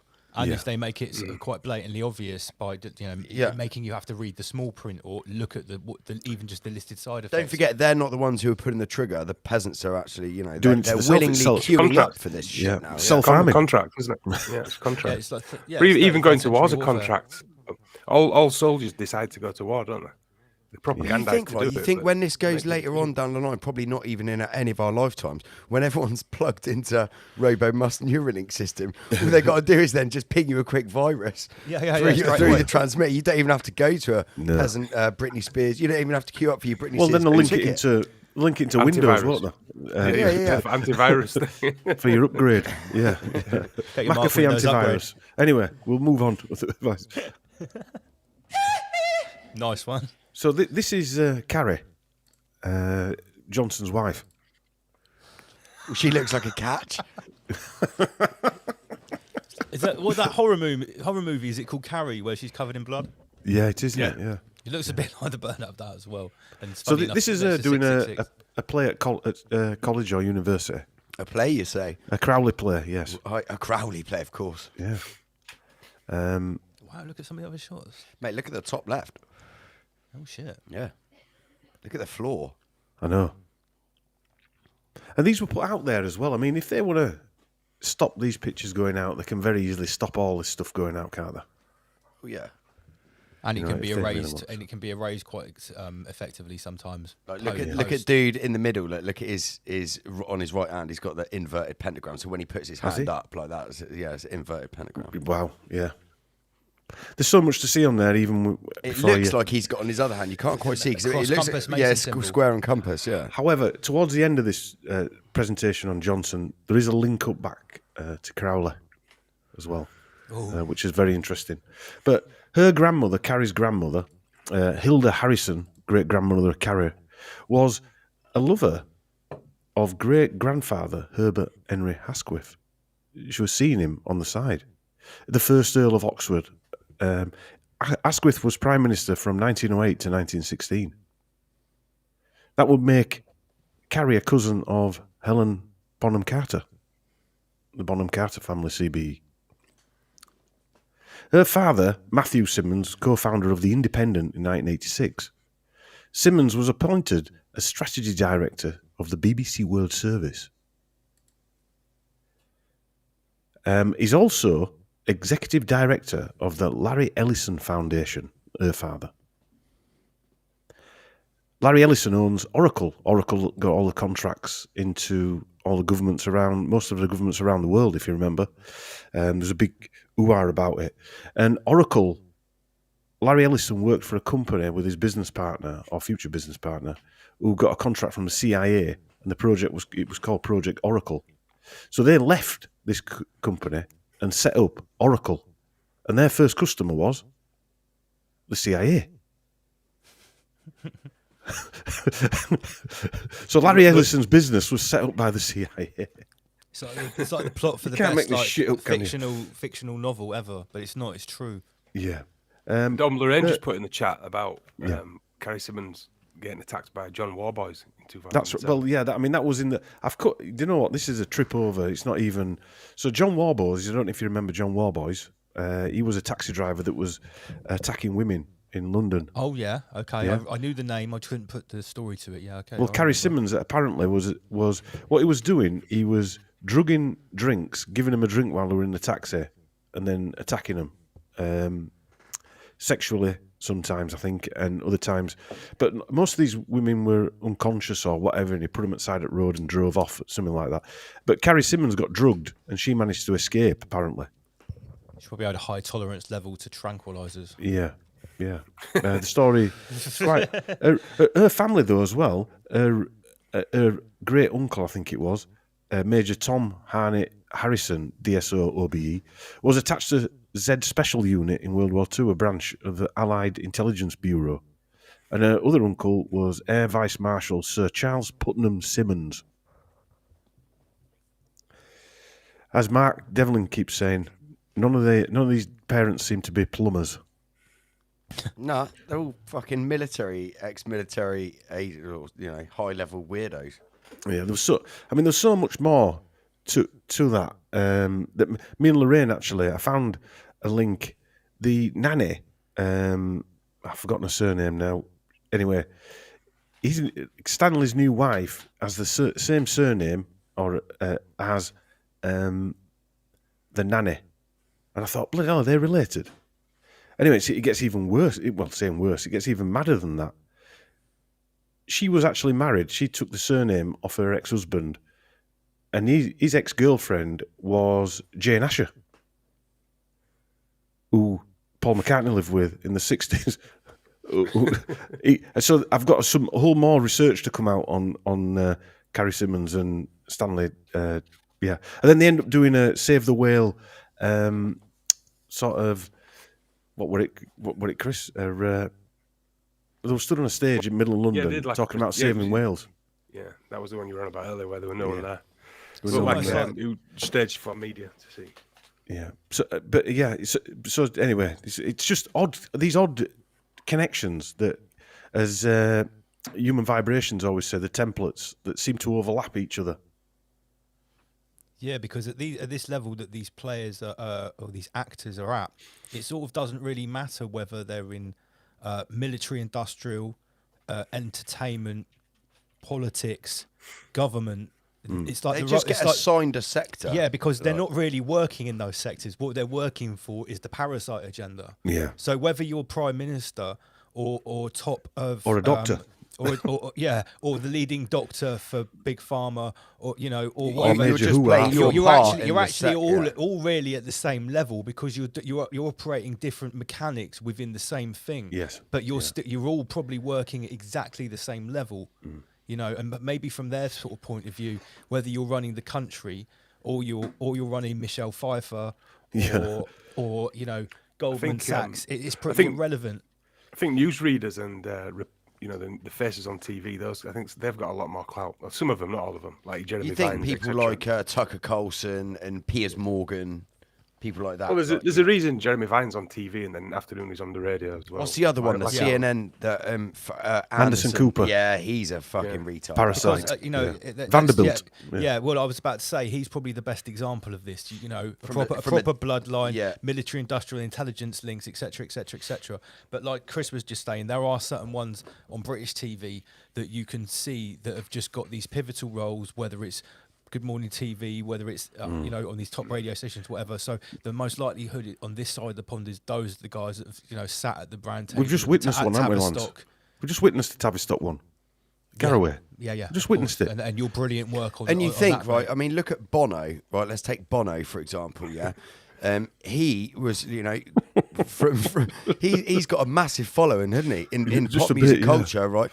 But he doesn't fucking make music anymore. He talks about global climate warming change and politics and equality and stuff like that. He's like, all they've done is got a load of people to listen to him. Yeah, they've got a load of people to listen to him, and then he can just spit Agenda 2030 at him. Yeah, isn't it funny that him and Sean Penn both went to see what's his name in Ukraine? I sent Lance a video, Chris. They both look exactly the same, don't they?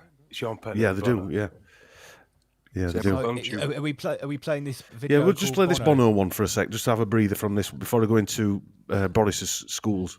So this video, the clip that you sent me, is called Bono Geldorf.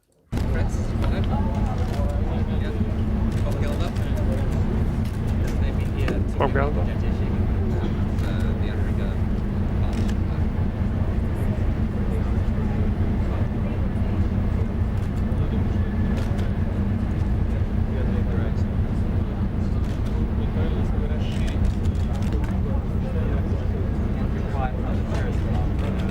Oh, we're working with our.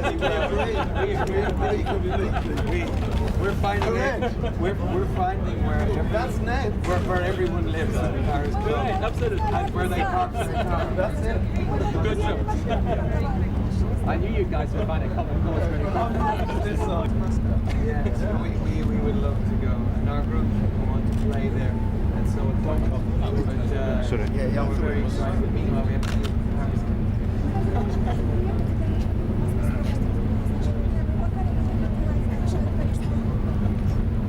Sure it's not. Is that Tony Blair? That's Tony Blair, yeah. Yeah, sure. I was like, that guy looks like Tony Blair. This is crazy. It's Mental, mate. Do you reckon they knew that this camera was rolling? I don't know. It looks like it's a bit off cuff, doesn't it? So that to me looks like they're taking a break from some kind of meeting, like big conference and like that, and they're just being, introduced and, so why would fucking Bono be at a conference, like a politics conference? And look at the state of Geldof. Geldof looks like, I don't know, a homeless guy. He always looked like a homeless guy. Horrible. But it was crazy to see that kind of very casual interaction between Bono, Geldorf and Tony B. Lyle. Well, Tony B. Lyle was just stood there like. If you think about it, Lance, right? Like, Bono, World Economic Forum, young global leader. Blair, young global leader. Putin, young global leader. Do you know how old that clip is, Dom? No, well, when Blair is in politics, so I'd say mid 2000s, isn't it? Got to be mid 2000s. Putin looked pretty young there. He did, yeah. Still a little fit. There's plenty of other people. I'll just use Bono for an example, and coincidentally, you had that video shot. But there's plenty of other people who I think who have just been assigned a career path, whether it's entertainment, media, whatever, and all they're doing is gathering following. So people listen to them, then they spit this WEF bullshit. Yeah, exactly. The Swabian bullshit out. Yeah. Just move on to Boris's school. I had a video to play, but anyway, I had this guy here, Alex Renton. He did a documentary about the abuse that was going on while he was there. He's a couple of years older than Boris. And Boris was sent to this school called Ashdown House. And the video showed that 75% of all prime ministers, politicians, judges, business leaders, MPs, police commanders, military officials all went to some kind of boarding school. The rape house? Well, yeah. The rape house? it looks like something from the fucking Addams Family. Look at the building. Yeah. And the video of this guy here, and when I say it's got a copyright, it's one of those that you can actually use. You're not going to get a blitz for it, but we won't put it on.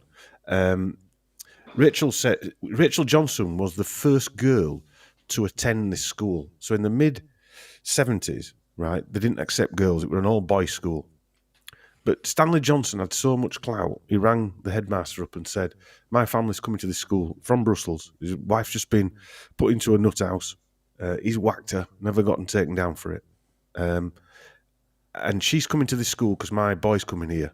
And it's a feeder school for Eton. And they said, all right, then, yeah, we'll accept her. They didn't even have any... I bet she was popular. I bet she was. There were her and another girl, apparently. And she said, in those days, the 3 Cs, the cane, cricket and classics, were fastidiously followed. Boris Johnson has also said he was appalled at the teachers' liberal use of corporal punishment.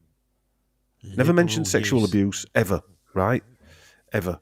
But this guy, Alex Renton, goes on to say he was about 14 when Johnson arrived. But from week 1 or 2, Alex Renton there said he was sexually abused by a teacher and given a fruit gum after. A fruit gum? A fucking fruit gum, like a dentist gives you a lollipop after, just to soothe the pain. And what this documentary reminded me of, and I don't know if you can dig that out. It's Tim Fortescue. Oh, okay. Is it? Yeah. Is it out of the 7 you sent? Yeah. Yeah. Tim Okay. Fortescue. Let me just. yeah. I thought you were going to ask me to rabbit hole something. And No, dive on mate, there, and I was no, like, you no, must be joking. no. Okay, let's have a look. Here we go. This was a documentary made in 1995. It's never been shown again on TV. It was called at Westminster Service or something like that. And they were just interviewing MPs. And this 2 minute section came out of this. Tim Fortescue was a chief whip of Ted Heath's government. Just give you a clue what Teddy it's about. Heath. Ted Heath. Yeah. David listen Icke to this. exposed him badly. It'll make your skin crawl. Anyone with any sense who was in trouble would come to the whips and tell them the truth. They'd say, no, I'm in a jam. Can you help? It might be debt. It might be scandal involving small boys or any kind of scandal which a member seemed likely to be mixed up in. They'd come and ask if we could help. And if we could, we did. And we would do everything we can because we would store up brownie points. That sounds a pretty nasty reason, but it's one of the reasons. Is if we can get a chap out of trouble, then he'll do as we ask forevermore. Anyone with any sense who was Sorry, I didn't mean to play that again. What an example to go to. The first type of scandal Like that comes to your off the mind. top of your head. Some or- trouble with some young boys. or any other type of scandal. I mean, Jesus. is that your go-to? That's the go-to. That is the go-to one. Fuck. Yeah. Mental. That was an admission. I reckon that's the whole reason why that documentary was made. Wow. Going back to your karma thing, Andy. Yeah. Just to They put that out take it there. very seriously. I know some people don't even believe in it, but it doesn't matter if you believe in it. They believe in it and they act on it. That moment in time there of that. Well, anyway, that makes your skin crawl. Anyway, Absolutely. Storing up brownie points to get storing up brownie the boys points out of trouble. Yeah, and there's been, I forget how many teachers now taken down from that school when Boris was there. And by the way, Boris was there at that time. There's no doubt about I'm sure he was. Yeah. From 1960, he was there in the mid-70s, and the abuse went on for 25 years from Have you 1969. done a dig on the actual school, Dom? Yeah, you have. It's been closed down now. Who was running it? Who was the headmaster? What was the deal? He was called Billy Williamson, and he was Billy Willie. whacking people for fun. There's no talk of him being sexually abusing people, but he physically abused them. Okay. 100% physically abused them. They all of them say that. You get More than whacked for likely, it anything. tends to, if they do that in the open, then they are doing. If they're ballsy enough to do that in the open, then often they do get. There was talk about him getting whacking whole classes, not just whacking one or two people. You know, absolutely kicking seven bells out of lining them all up. Well, apparently. But what gets me is if you became prime minister and you were abused, or you knew people had gone to your school, friends or wherever you'd been abused, what would you, if you were a real prime minister in control of everything, what would you do? You'd shut that shit down. You'd shut all of it down, wouldn't you? Yeah. And they can't. That shows you the tie, doesn't it? When you saw Tony Blair there and the school he went to, a Fetters school in the same school as Nicky Campbell, who's now coming out and telling of the abuse there. Blair was mentored by a known paedophile. That's a very common theme with these people, isn't it? 5 paedophiles were in touch with Blair at that school. At the 2 schools he were at, junior school and his secondary school. One of them run the Kincora, Baron, I forget his name now, ran the Kincora, was part of the Kincora Boys house or whatever it was in Ireland. Yeah. And he came over to give private business lessons. It's very much. I haven't got time to do it, right? But somebody should do a dive on how many schools like that or political training centres have had paedophilic issues. You'd be like, there's a fucking pattern here, man. Well, during 2020, and there was a police investigation. I forget, was it called Operation Summer? I forget what the name was, and it included that school. But Boris Johnson wasn't interviewed. There was no sort of. There were obviously they arrested some teachers. One of them was in South Africa. He won't come back, obviously. Yeah. So there's no. Yeah, these people. I remember there was a policeman from Salisbury, which isn't too far from here where our HQ is, and I forget his name now, but he was the one who was given the evidence about Edward Heath, right? And back in the day, and he was the one trying to take it down, and he got specifically told from the very high up echelons of the police force, this goes no further. Stop what you're doing now. He was fucking physically told, like, you stop, like. And because of who they were investigating, and he was outcast by all, like, the rest of the police force, all his peers, the other, like, I don't think he was the head of just one police station. I think he was like a regional thing or something like that. I don't know, but yeah. I think it was it Kent? Was it the superintendent of Kent? I'm not sure. As well, he took the case quite far. Yeah, Ted Heath, to the point where they had witnesses who that's it, sort of corroborated the evidence. Because he was using a strange hand or something like that to touch him with. He was. I think he left Mechanical the force hand. because he was told, like. Oh yeah, he was retired. At that point, he knew that it was like all life or death. Yeah. If he'd have carried on, he'd have probably been. It was Well, in he's still got the his pension now, wouldn't he? He's still probably got his pension now. It was in the Chris? newspapers that Ted Heath was actually a paedophile, but it also said he was a paedophile, but he wasn't a satanic paedophile, so it's all right. No, yeah, but he That's knocked what around said with. that in the Times, yeah. He was doing stuff directly with Grandmaster Ginny, and there was about 6 of them. Well, there was the liberal guy, what they call him, Smith. There was that. I forget the guy. Was he a baron or something like that as They well? were all top level. Yeah, and there's more of them, isn't there? There's Sidney Cook was one of the, and he was actually allegedly worse than any of them. He was the nastiest I heard motherfucker out some there. absolutely revolting stories that I wouldn't even want to like repeat. Yeah. because I'll And probably all this wretch. research ties into the London canal boats. Yeah, and stuff and the canal Dolphin system. Square and all the other Yeah, stuff. yeah. Hey, do you know what, Andy? It's something I won't look into. And you know the just tune? check out, There's look a into it. tune. What's the tune? There's a tune from the 80s, and it's about the boys hanging out. Bronski beat, wasn't it?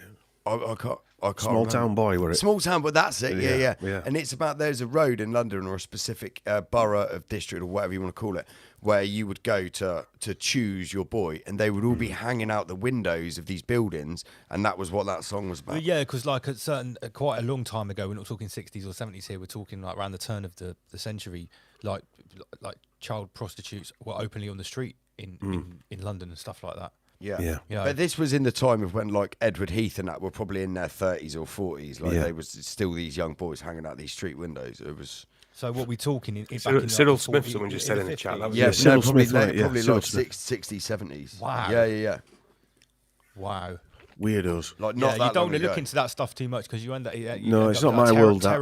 Mate, terrorising all that yourself. kind of Yeah, research, can't look like, into it that. changes you, man. It's. Yeah, I can't look into that. Thinking stuff, about I'm what afraid. Fortescue I just said can't back- look at a canal boat the same. Neither Every can time I mate. look at a canal Yeah, boat, I I look can't, at it, mate. see if it's got like symbols painted on it or anything like that. You look at Seriously, you look I at do, everything I to do. see if it's got I do. symbols on Andy PG. Yeah, it does. Yeah, sigils. Right, just put that presentation back up, lads. Sorry, mate. Yeah. It's all right, buddy. Where's it gone? Here we are. Your screen. I've got so many things to choose from on my little. Yeah, I know, mate. Right. Okay. Here we go. Right, here we go. Chris, do you want to do Crowley the story? connection. Do you want to do the story? Well, my missus had a staff work do, and this guy was doing a speech there, and the guy who did the speech before him just happened to have on that front cover of Sergeant Pepper's Lonely Heart Club On the screen. on the screen, and then he came on and he went, "Oh, that's one of my ancestors," and pointed at Crowley. Obviously, my missus knows about him. So when and the whole presentation was about how to control people and how to manipulate, manipulate business, basically. The mind control. Yeah, and when he finished, he left, and my missus chased him to the lift and said, "Did you mean Crowley?" And he said, "Yes, but he didn't. He looked like he didn't want to talk about it, like he really regretted saying it." So we looked it's into kind his of thing you say on background. stage, but not face to face when someone's right in front of you. Yeah. Yeah, I think it was just an instantaneous thing, he said. And then we looked into his background a bit when my missus told me. And he's got a PR, he's basically a PR company, isn't it, Fi? And he basically got Johnson into mayor, got Johnson into number 10, and Cameron, and numerous other shenanigans. And he's a relation of Crowley, apparently. Yeah. Alex Holy Crowley. potato. So it says on his resume, Alex Crowley, spent over a decade in political campaigning and communications. He was part of the team that won the Conservative Party leadership for Boris Johnson and recently served in Downing Street. He also helped deliver Boris's 2 election victories in London and served as political director in City Hall when he was mayor. He has also extensive experience in the private sector, advising clients such as Ford, British Airways, UPS, the Ministry of Sound, Mark would be interested in that one, Queen's Park Rangers Football Club, London Biggin Hill Airport, and on their political and public engagement. He also said in his resume, I have helped get prime ministers elected, convinced thousands of local residents to back airport expansion, mobilised hundreds of thousands of consumers to put pressure on regulators, produced compelling video content, directed live broadcasts at venues like Wembley Arena. So basically, you know how to manipulate people. So we've literally got a descendant of the greatest dark occultist at the time, someone who's still revered today, and now he's in this influential role. He was a wizard, man. Behind the media, behind politicians. Yes. They're the new wizards, though, basically, directing everybody. Because this is what you've got to consider is like... Yeah, because don't forget, the technology's changed now, so this is the modern wizardry. Yeah, because people like Boris Johnson and these frontmen, they are obviously controlled not from one step behind by probably like guys like this guy who aren't your I forget the name of that guy, the advisor who Cummins. Cummins, yeah, but not people like Cummins that are still in the public eye. I'm talking about the people Invisible Men. Yeah, the invisible men, one step behind them, who are with many levels above them still. But so who's more powerful? Because essentially, people like this are actually higher up in the chain of command. Yeah, Chris equates it to the sergeant of Omen 2 that knew where Damien was going, and when he said to him, "We've been watching you all your life." The sergeant had more power than the general, for argument's sake. Right. Yeah. The sergeant knew the dark plan, basically. It's like Grandmaster Ginny. Like when he was alive, I think he had more power than King Sausage Fingers did, even though he was a prince at the time. Yeah. Like, what is a prince though? I mean, what? Well, I mean, just because what I mean by that was Jimmy a prince? No. The Dark Prince, you know what I mean? No, me and Lance have speculated that we think Grandmaster Ginny was actually the wizard for the Windsor family. So that would be a very high up, unique... The Rasputin. Point. Yeah, for sure. But check this out. When I looked into the black nobility, I found out that there are these bloodlines of the black nobility and these people that have these royal titles of places that don't even exist on the map, or old, like the Grand Emperor of Jerusalem. That's a title that someone still holds. Yeah, I What know. was Grandmaster Ginny's actual title, Lance? What is it? The full deal? Oh my goodness. He was the Grand High Master Equestrian of the Order of St. Gregory the Great. Marvellous. And in that order, there was only 2 people above him, and one of them was the Pope. Right. I mean, you can see why he's got more because think about it, the royal bloodline. If when the Queen was alive, she's the crown, she's the keeper of the crown. So her sons or the heirs to the crown, they're just another placeholder. So the wizard would actually be way above any of the placeholders whilst the monarch was still alive. Check this dude out in his t-shirt. Look. Yo, nice t-shirt. Lovely t-shirt. Mate. Yes, I love to see that. Awesome. I've got one or two, but it's too cold. So just for the future. Pussy. So yeah, this is very interesting to find this Crowley collection. So I'm saying, this dude would be probably, if he's a direct descendant of Aleister Crowley, he's well high up in the hierarchy of the Black Cube organisation. Yeah, for sure. A high level technician. Put him in a nice suit. Put him in an office. He looks a little bit like what's that little Jew who's the Klaus Schwab's? What's that little dude who wrote the book? Oh, what? No, Harari. Yeah. He's a little bit like him with a beard. Days of Noah Harari. Yeah, he looks a little bit like him. Yeah, just going back to the King of Jerusalem, Orwell had a line going back to the King of Jerusalem as well. Yeah. So a lot of these people have got them lines going back. I think Boris had actually as well. Yeah, these people can hold titles that you have never even heard of for Yeah. places that don't even exist on our map.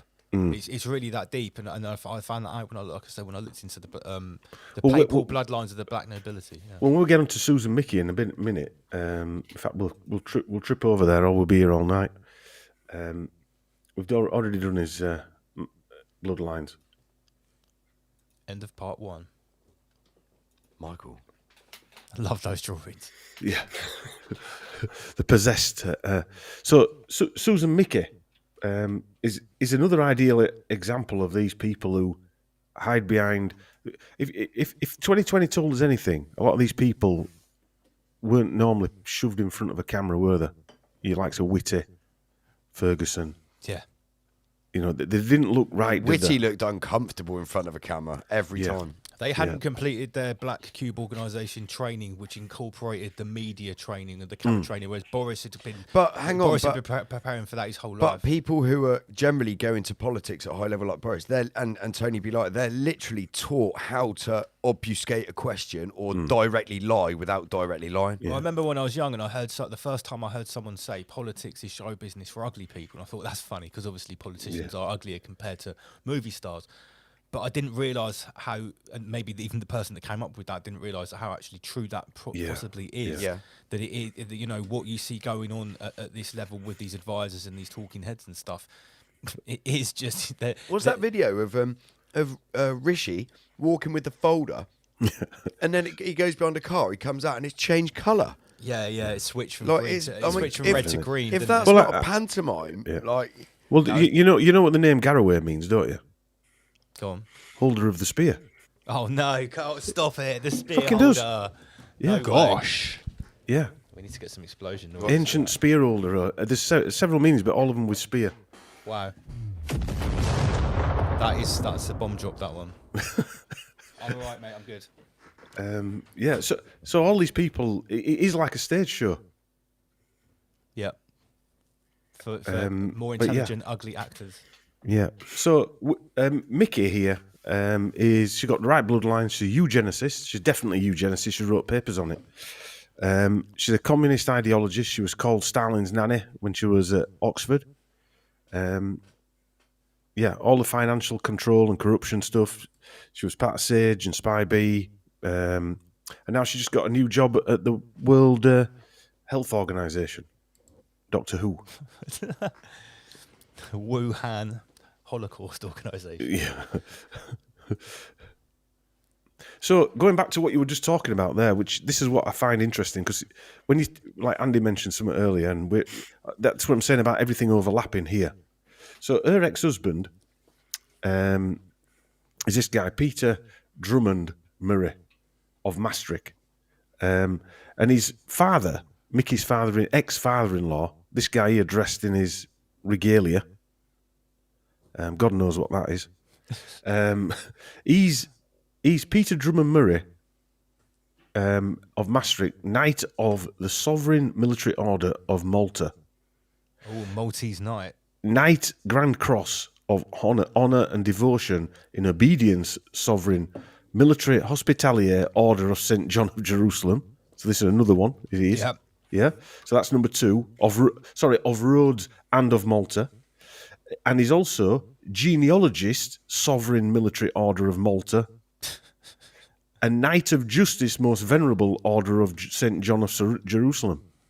There's something very particular about these orders out of Malta and the Maltese Cross. It's almost like something like Switzerland. It has some sort of special significance for the Black Cube organisation and their associates, their European associates. I mean, yeah. I mean, look how he's dressed, and he's meant to be taken serious like that. And he's got his Maltese cross there around his fat jowls. It looks like flappy old tits. Yeah, that's what it looks like. It looks like orangutan tits.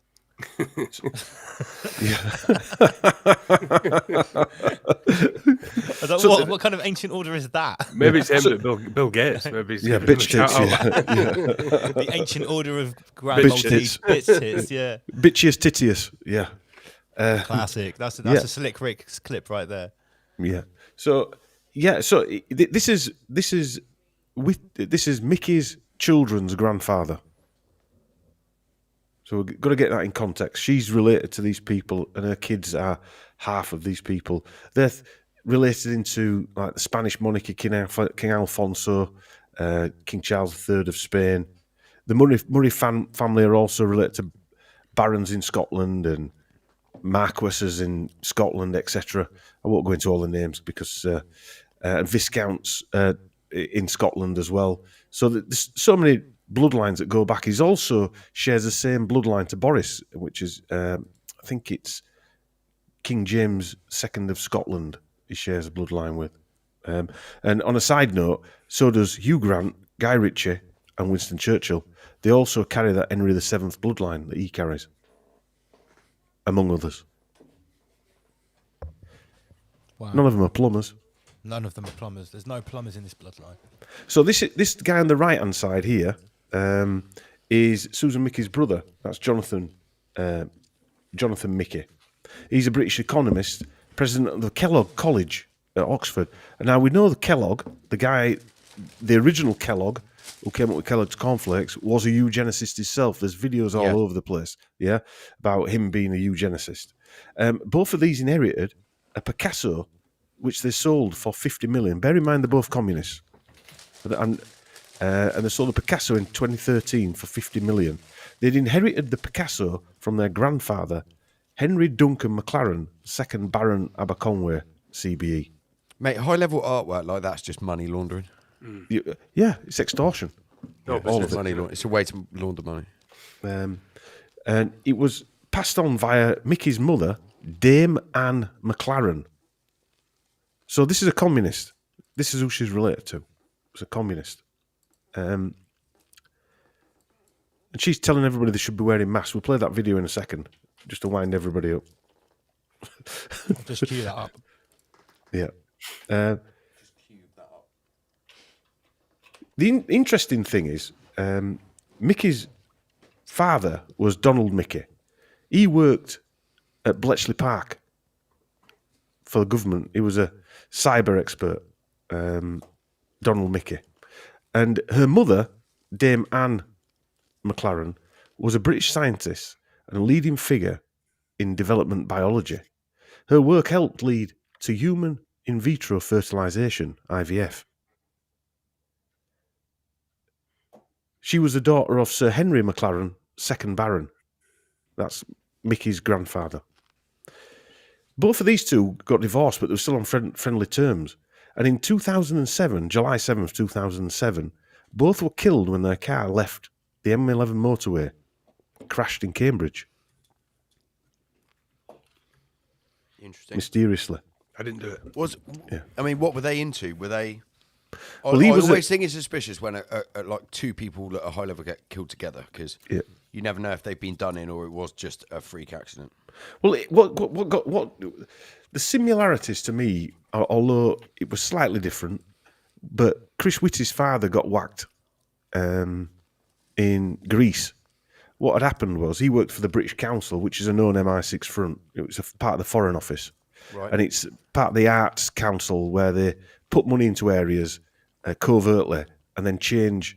It's like mind control operation, where they change people's minds, but via arts and whatever. Yeah. So Chris Whitty's father bought a Ford Escort in Greece, and a Muslim terrorist shot him, saying he thought he were an MI6 agent. And the car apparently was bought from an MI6 agent, if you believe all that. So Chris Whitty's father was assassinated in Greece. Right. And Chris Whitty then, like Boris, who was shipped off to boarding school, was shipped off from Greece to boarding school with his brother. And he went to Grisham College, another one of those schools. Rape houses. You said it. Call a potato a potato. Yeah. So he would have been obviously heavily traumatised as well, would Chris Whitty. So Mickey is director of the Centre for Behavioural Change and head of the Health Psychology Research Group at the University College London, which of course is heavily funded by the Gates Foundation. She also seems to be, well, she is a eugenicist. I mean, her mother basically was part of the team that invented IVF. which is another control element of birth, isn't it? I mean, we covered that in a podcast about 2 years ago, I believe. Yeah. She and Dame Teresa Marteau, director of the Behaviour and Health Research Unit at the University of Cambridge, Harriet Drake, who is a psychosexual and relationship therapist who trained at the Tavistock Centre, and Martin Bobrow, CBE, a British geneticist and fellow of the Wolfson College, Cambridge. Together they published a paper called Attitudes Towards the Selection of Desirable Characteristics in Children. Desirable characteristics. Says who? You can read it on According to who? PubMed, right? The paper reports the results of a survey of 973 members of the British public in which attitudes towards methods of achieving desired personal characteristics in their children are compared. While there was little support for the use of gene manipulation to achieve desirable traits in children, a proportion would consider doing so has more than doubled in 12 months since the public were last polled to the question. Bear in mind, this is the mid-90s. Come back to the peasant farming theme. Yes. There. The small but growing public support for the use of gene therapy to enhance human characteristics points to the need for debate involving the public as well as scientists before such techniques are feasible. That's what she's... So when you see her now saying you've got to put your mask on and stuff like that, she's in control of all this. Now, I just want to show something else before we start that video, Lance. Okay, This is her current husband. Lucky lad. Oh, that's her daughter, actually. She was PR agent for Jeremy Coburn or whatever he was called. Oh, really? Yeah. This is her husband, Robert West, not Fred West. So, look who he works for. I'll let you read his competing interests who he works for. This is his website. Oh, right, okay. Michelle Pfizer. Yeah. GSK, Johnson & Johnson. Wow. This is who pays his wages. This is her husband. Again, you can see, so there's politics, military, industrial, pharma complex, and yeah, they're all linked through these players. The military farmer industrial complex. The military, industrial, and entertainment, peasant farming complex. It's all one thing. Nice. Yeah. Michael. Yeah, it is. Yeah. I mean, like I say, could have gone all night. We've done nearly 2 hours doing this, and we haven't... do you want to put that video on? Okay, let's go for it. So, this is Mickey. In 2020 or 2020, early in 2021, I think it was 2020. So we've been interviewed. Professor Mickey, if I can start with you first. Do you think that this is going to be right? We've had so much hope on the vaccines, hopefully changing everything, bringing an end to the pandemic, bringing an end to these changes we've had in our lives. Do you think it won't be enough? Vaccines are a really important part of the pandemic control, but it's only one part. Test, trace and isolate system, border controls are really essential. And the third thing is people's behaviour. That is the behaviour of social distancing, of when you're indoors, making sure there's good ventilation, or if it's not, wearing face masks, and hand and surface hygiene. We'll need to keep these going in the long term, and that will be good not only for COVID, but also to reduce other... So when you say long term, sorry to going interrupt, Professor Mickey. Jen, when you say long term, what do you mean by that? How long? Very quickly. I think forever, to some extent, because... Didn't fucking win that one, did you, Mickey? Right, I got a bone picked on. Right, we can't be showing videos on. Do you know what, Ra mate? that say the V word. Let me tell you something. I just want to make it very clear that if anyone wants to get advice about what she said in the video, you need to go to the World Health Organization Absolutely. webpage. That is the advice that we recommend here at Rise Above, and we always have a balanced view, and we never ever provide medical. No, we are not promoting any medical information to anyone. We're simply speculating. We need to make that very, very clear. I've put that video on everything. It never gets troubled on that. That's right. We've just had an Eminem strike though. Yeah. Marshall Mathers pulled our pants down on this channel. We've only just got it back. But that video is Channel 5. The Al Gore knows when it's covert nonsense it's spinning. Yeah. For some reason. Do you know the Matrix videos I've been putting on my YouTube channel? Yeah. never get a strike off them, ever. Because they're all Matrix videos. For some reason. Yeah. You know, because that's Channel 5 or a BBC or Sky. You never get anything done on them. Right, okay. That's interesting. Yeah, that's the interesting thing. You're basically playing the role reversing it, aren't you? Well, yeah. As long as as long as we make it clear where you've got to go to get the proper information, then it's. Oh yeah, too right. Yeah, I've been through my re-education, so. I She know told what her husband she was going to sell the jibby jabs for him. Yeah, well, sure, he I'll mention works. it. He works for stopping smoking, Chris. So it's slightly different. It's not necessarily that he's working for the Spears. He's works for he's got a charity or some nature. Works for a university where they're helping people stopping smoking, apparently. But the drugs that they're using or the pharma stuff that they're using, he works for the same companies that are making the Gates Magic. Nice. See the smile on her face when she said forever. Yeah, it's like she had a little build up, a little pause for extra effect. She couldn't wipe that. She couldn't wipe that smile off her face, could she? Loving it. So that's it for them, Lance. Short little presentation, but there's a few videos to play, I think. Yeah, let's have a look. Okay, so what You else choose we one. got? Pick whatever you want All right, to. let's have a go. What we haven't played. I've put these on my other channel, and none of them's got done. They've been up Let's for a get week. this whore up here. That's really nice. Yeah. Let's get this Australian whore up. Right, okay. So, Oh man, she terrifies me, mate. Yeah. So yeah, because this is a nice like segue, so it sort of links in with the same crew. We all need to work together. We need to limit our movements. We need to consider whenever we leave our house that anyone with us, anyone we come into contact with, could convey the virus. So whilst it is in human nature to engage in conversation with others, to be friendly, unfortunately, this is not the time to do that. So even if you run into your next door neighbour in the shopping centre, in the Coles, whilst you're at Coles or Woolworths or Aldi or any other grocery shop, don't start up a conversation. Now is the time for minimising your interactions with others. Even if you've got a mask, do not think that affords total protection. We want to be absolutely sure that as we go about our daily lives, we do not come into contact with anyone else that would pose a risk. Wait a minute, first things first, how old is that? That was 2020, that I believe. So she's essentially just saying, just stop being a human. Yes. Just stop. And she keeps referring, she says, we must do this, we must do that. I mean, like, if I lived in Australia, I'd be a peasant, she's addressing me. Like, what makes you think I'm part of your we cult? Yeah. Yeah, it's quite shocking. I'm not in your cult. But we remember, I mean, we can remember these because we were doing podcasts, all of us, and people were watching whatever and watching all this news. And reliving that, it does bring out a certain emotion in you, don't it? Can you imagine if they tried to pull the same shit again?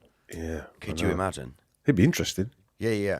Well, fucking interesting. Funny you said that. I stopped at the petrol station this morning. Well, to put £33 worth of diesel in, as I do a couple of times a week, and I looked across at the news. Deliberately, probably don't fill your car up. You know, just put that. No, I always put £33 in. It's just my thing. And it was the Daily Sport of all papers, but right on the front, the new COVID strain has a 100% kill rate or something like that. And I thought, Wuhan's been busy, isn't it? They've been busy bees. Busy bat. I would like to see them try Busy it bats. again. To be honest, I think I'd like to see him try. I'm missing it. It's quite funny because in a perverse way, I miss it too. I'm not going to lie. Looking back on it, right, all they could do, it's quite funny, like looking back on it, all they could do if people weren't wearing a mask or keeping 2 meters, all they could do was say you're selfish. That's pretty much all anyone could do. And be like, At times, in the peak of it, I was actually quite disappointed at the lack of consequences for ignoring all of it. You know, apart from when I got arrested, obviously, and was on bail for 10 months. Once that was out the way, after that didn't stop us broadcasting week in, week out. It didn't at all. And after a while, it was sort of like it was nice to go out and see who else was in that new class of people that Yeah, were exactly. brave enough to walk around, without a mask, even maybe ignoring people waiting at the front of shops where there was a sign, only 2 people in at once. I'll never forget once. Just up the road here, there's a Greggs on the main road, and sometimes I have to go to Greggs if I want something hot before anyone has to go at me peasant for going to Greggs, right? What are you doing, lads? I went to Greggs, all right. Okay, so I'm going in, and there was 2 young dudes, like they were dressed like painter decorators or tradesmen. They had, those tall pants on them, and they were stood outside, looking up at the sign above the door. And I was like, "What are they doing?" Because there was only 2 people at the counter. The shop was empty. And I was like, "Excuse, gents." He's like, No, only 2 people at once." I was like, "What are you fucking talking about, mate? I wasn't confrontational, but I was like, "Are you serious? That sign up there is enough to make you stop here and queue out." And it was freezing cold and everything, and it was. I just remember those days, and I sort of kind of there is some nostalgia there. I'm not going to. Yeah, I remember going into a fuel station on the motorway, and she said, "You need to wear a mask." I said, "No, I don't." She said, "Oh, have you got asthma?" I went, "No." "Have you got breathing?" "No." Yeah. Anyway, Very interesting. I think the funniest, right, were those fucking peasants who were working for the Soviet Union with that back brace shit on, with the TV screen above their head. Yeah. Oh, I that think was some they epic were shit. the most retarded. I spoke members of to the Soviet someone. Union. I The spoke to someone dark that did occultists, that. seeing that, they must have been absolutely pissing themselves Yeah. that they got some retard to walk around like that. For some peasant shekels. Yeah, well, I mean, I definitely think that it probably wasn't just us that was having a very good laugh. No. People like us that was having a very good laugh at that stuff. There must have been, they must have a sense of humour at some level. And I'll say, like, I don't agree with it, but I can see why the dark occultists want to kill everyone. Yeah. Because people are fucking stupid, man. People are fucking retarded. I don't agree with it, but I can see why I can see why they call us, me included, the dead. Is that I old very can see crass why. saying? If you act like a pussy, you'll get fucked. Yeah. Well, if you act like a peasant, you're going to get Yeah, farmed. yeah, You're that's literally it. going to get farmed like a peasant. So Yeah. And I can see why. I can see why they want to do it to people. I can see why they want to be a eugenist and control the population is because people are fucking retards. Yeah, because we're not living in North Korea. Yeah. The funny thing is that the dark occultists are the one that have mind controlled them into being retards. Yeah. So it's literally like a game to them. It's a game. it is. Yeah. It is. It is a dark game, and and for many people, I guess, like those, the most ironic thing is, the ones who are losing the game don't even know it's a game. So it's like This is a holographic construct. It certainly is. So it's very ironic and obviously sort of double dark in that aspect that the way that the game works is you have to be completely oblivious to all of this going on for it to be effective. Yeah, so observers. So anyone that like us that can obviously see the game for what it is, by default they're all crazy. Yeah, it's fantastic. It's a masterpiece in that respect. But I wonder if they built into the plan the reaction to people like us. Not just I'm not on about us for. People who are in the chat. But they need people like us, Dom, to fuel the confusion. Yeah, probably right. They have to have everyone in a state of confusion, and without the conspiracy the theories, backlash from it against it all, then there's no confusion. Yeah. Because otherwise the peasantry are so dumb, they just listen to everything that's been told. Yeah. But then hang on a sec, there are a few people saying otherwise, so maybe we'll listen to them. Now we're just really confused. Like they have to have confusion. Yeah, confusion is chaos. An added factor. Yeah. Chaos. It's a mind control technique. It's a mind control technique. Because then you'll go with the thing that the most people are doing. Because you can't decipher it yourself because it's too confusing, so you just go with the crowd. Because you're a fucking peasant. But I think by giving the Easter eggs and the clues, Chris has got a bottle of witch piss out. What are you drinking tonight, Chris? Someone was just asking me what it was. It's a bottle of Governor. The Governor. Spanish That's chicken. Bottle of Boris. Yeah. Is that some artisan witch piss? The Governor. No, it's just from what do you call it? Majestic. Yeah, I mean, okay. While we're talking about mockery, and then you can't just talking about the Divok psyop. You can't say that people they didn't know it was coming. All the insurance companies knew it was coming. Like no one was dishing out mortgages and bank loans and stuff like that. Like everyone, they fucking knew this shit was happening. Of course, they knew it was coming. Man. I've said it before it before. Do you happened. remember when people were very excited about back in the day and trust the plan. When in 2018,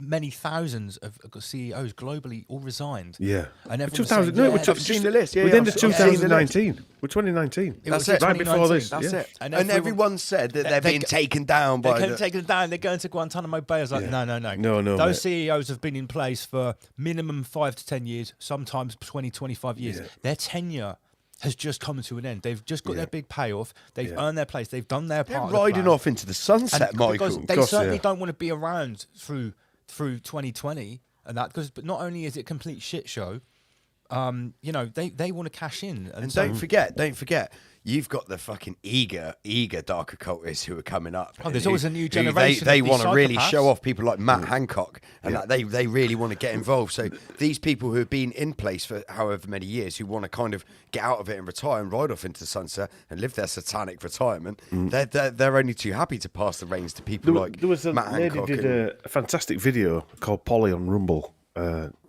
She laid out the new owners basically of Rumble, and the same owners of Rumble are the same owners of everything else. Peter Thiel, he's got massive shareholding in Rumble.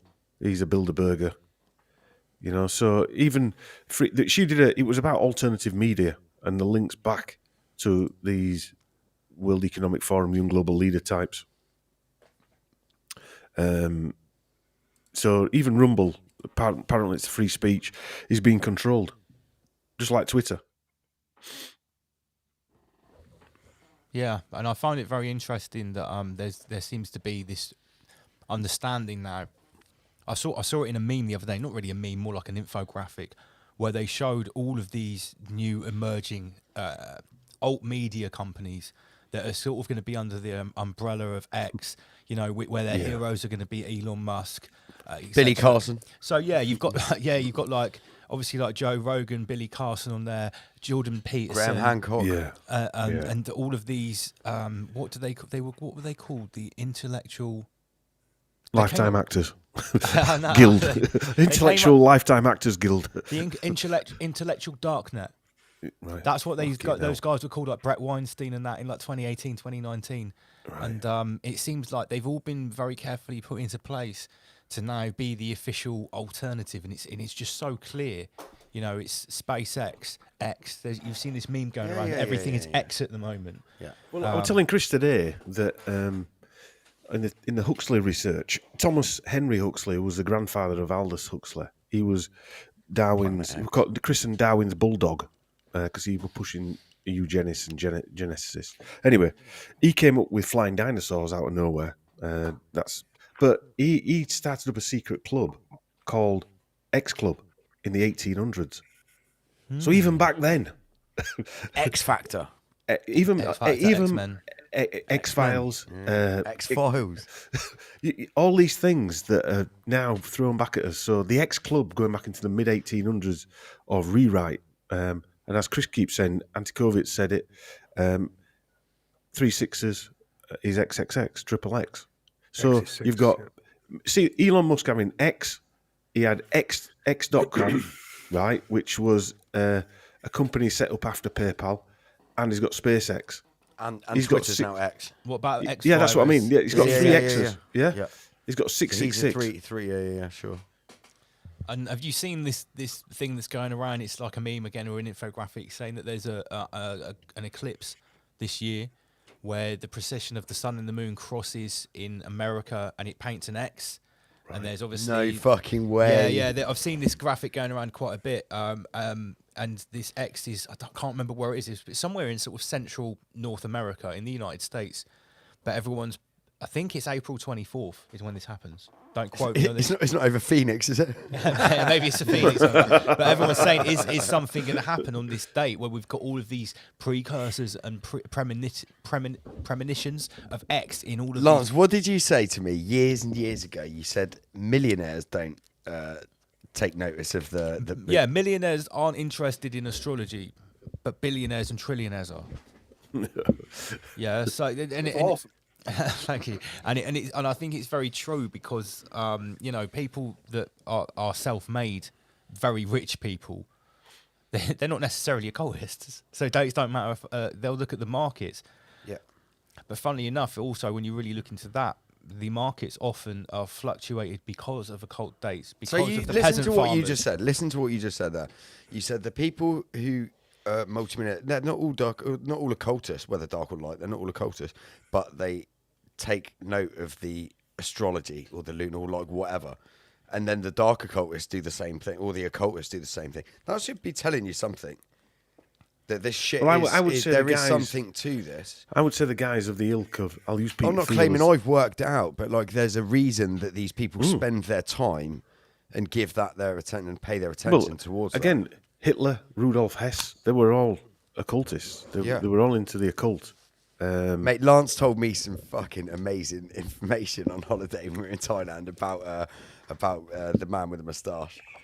That was really good. That was so good, mate. Honestly, basically, but there's a certain class of people who classed the man with the moustache as the Messiah, like the second coming of Jesus, like he was like the chosen one in some Far East. In Asia, and this goes back to and there's mirrors of this with the channel of Ra where Hitler is healing in the earth. It's so fucking weird. Oh my man. god! But it's not something I want to talk about on the show because you can't, and also I don't have all the sources to back it up. But it's this sort of like tapestry that paints this picture that there are these weird cults. Because the man with the moustache was going around the world looking for occult relics and tribes, practices, different cultures and stuff like that. And apparently he found what he was looking for. Yeah. Well, let me tell you something about our friend Adolf. When he was injured in World War One, him and about 20 other Didn't he get soldiers, shot in the bollock? No, he was Something apparently like that. he was apparently gassed. Right. He was apparently gassed. So he got the idea. Now I'll say. They say you repeat trauma. You do repeat trauma. Well, listen to this, right? This is going to fry your head. He was sent to a military hospital. There was about 20 of them injured, and he on his own was sent to an hospital. The other, whatever, 18, 17, whatever they were, went to another hospital. And he was treated by a psychiatrist called Fritz Kaufmann. He was a German psychiatrist. And he was used. He was one of the early pushers of mind control. All right, you tell by the name. Yeah, and there were several. This was in 1918, 1919, just after the war, when he was still. So he was sent to a psychiatric hospital because not a hospital where you're injured for your lungs, because what they called it some kind like a psychological disorder, like post-traumatic stress or something like that, not gassing. But he was put under this psychiatrist who hypnotized him, and another guy called Edmund Forster as well. And one of these guys, basically in World War II, came out and basically said they'd controlled Hitler and turned him into who he was. Hitler was just a puppet, mate. He was just a puppet. I'm going to do a full presentation on this. Hitler just was in a psychiatry, and he was told under hypnosis he was going to be what he was. Can I just say, I wish I could play the video. As we're talking about the man with the moustache, Mark Passio's just done a presentation. I haven't watched it yet, but I've been waiting for it for about 2 years. On, I think it's called "The Dark Occult Origins of Communism and Nazism." He actually goes into where the ideology comes from, which the man with the moustache subscribed to, and where the actual its deep dark origins, where it actually began. And it was a 10-hour presentation he did. He does go deep. Yeah. He does go That'll be deep. very interesting. You can pay, that's up on his website. He's just done the presentation, and he releases stuff like you can buy it now, or you can just wait a couple of months to release it for free. But yeah, I definitely want to catch that.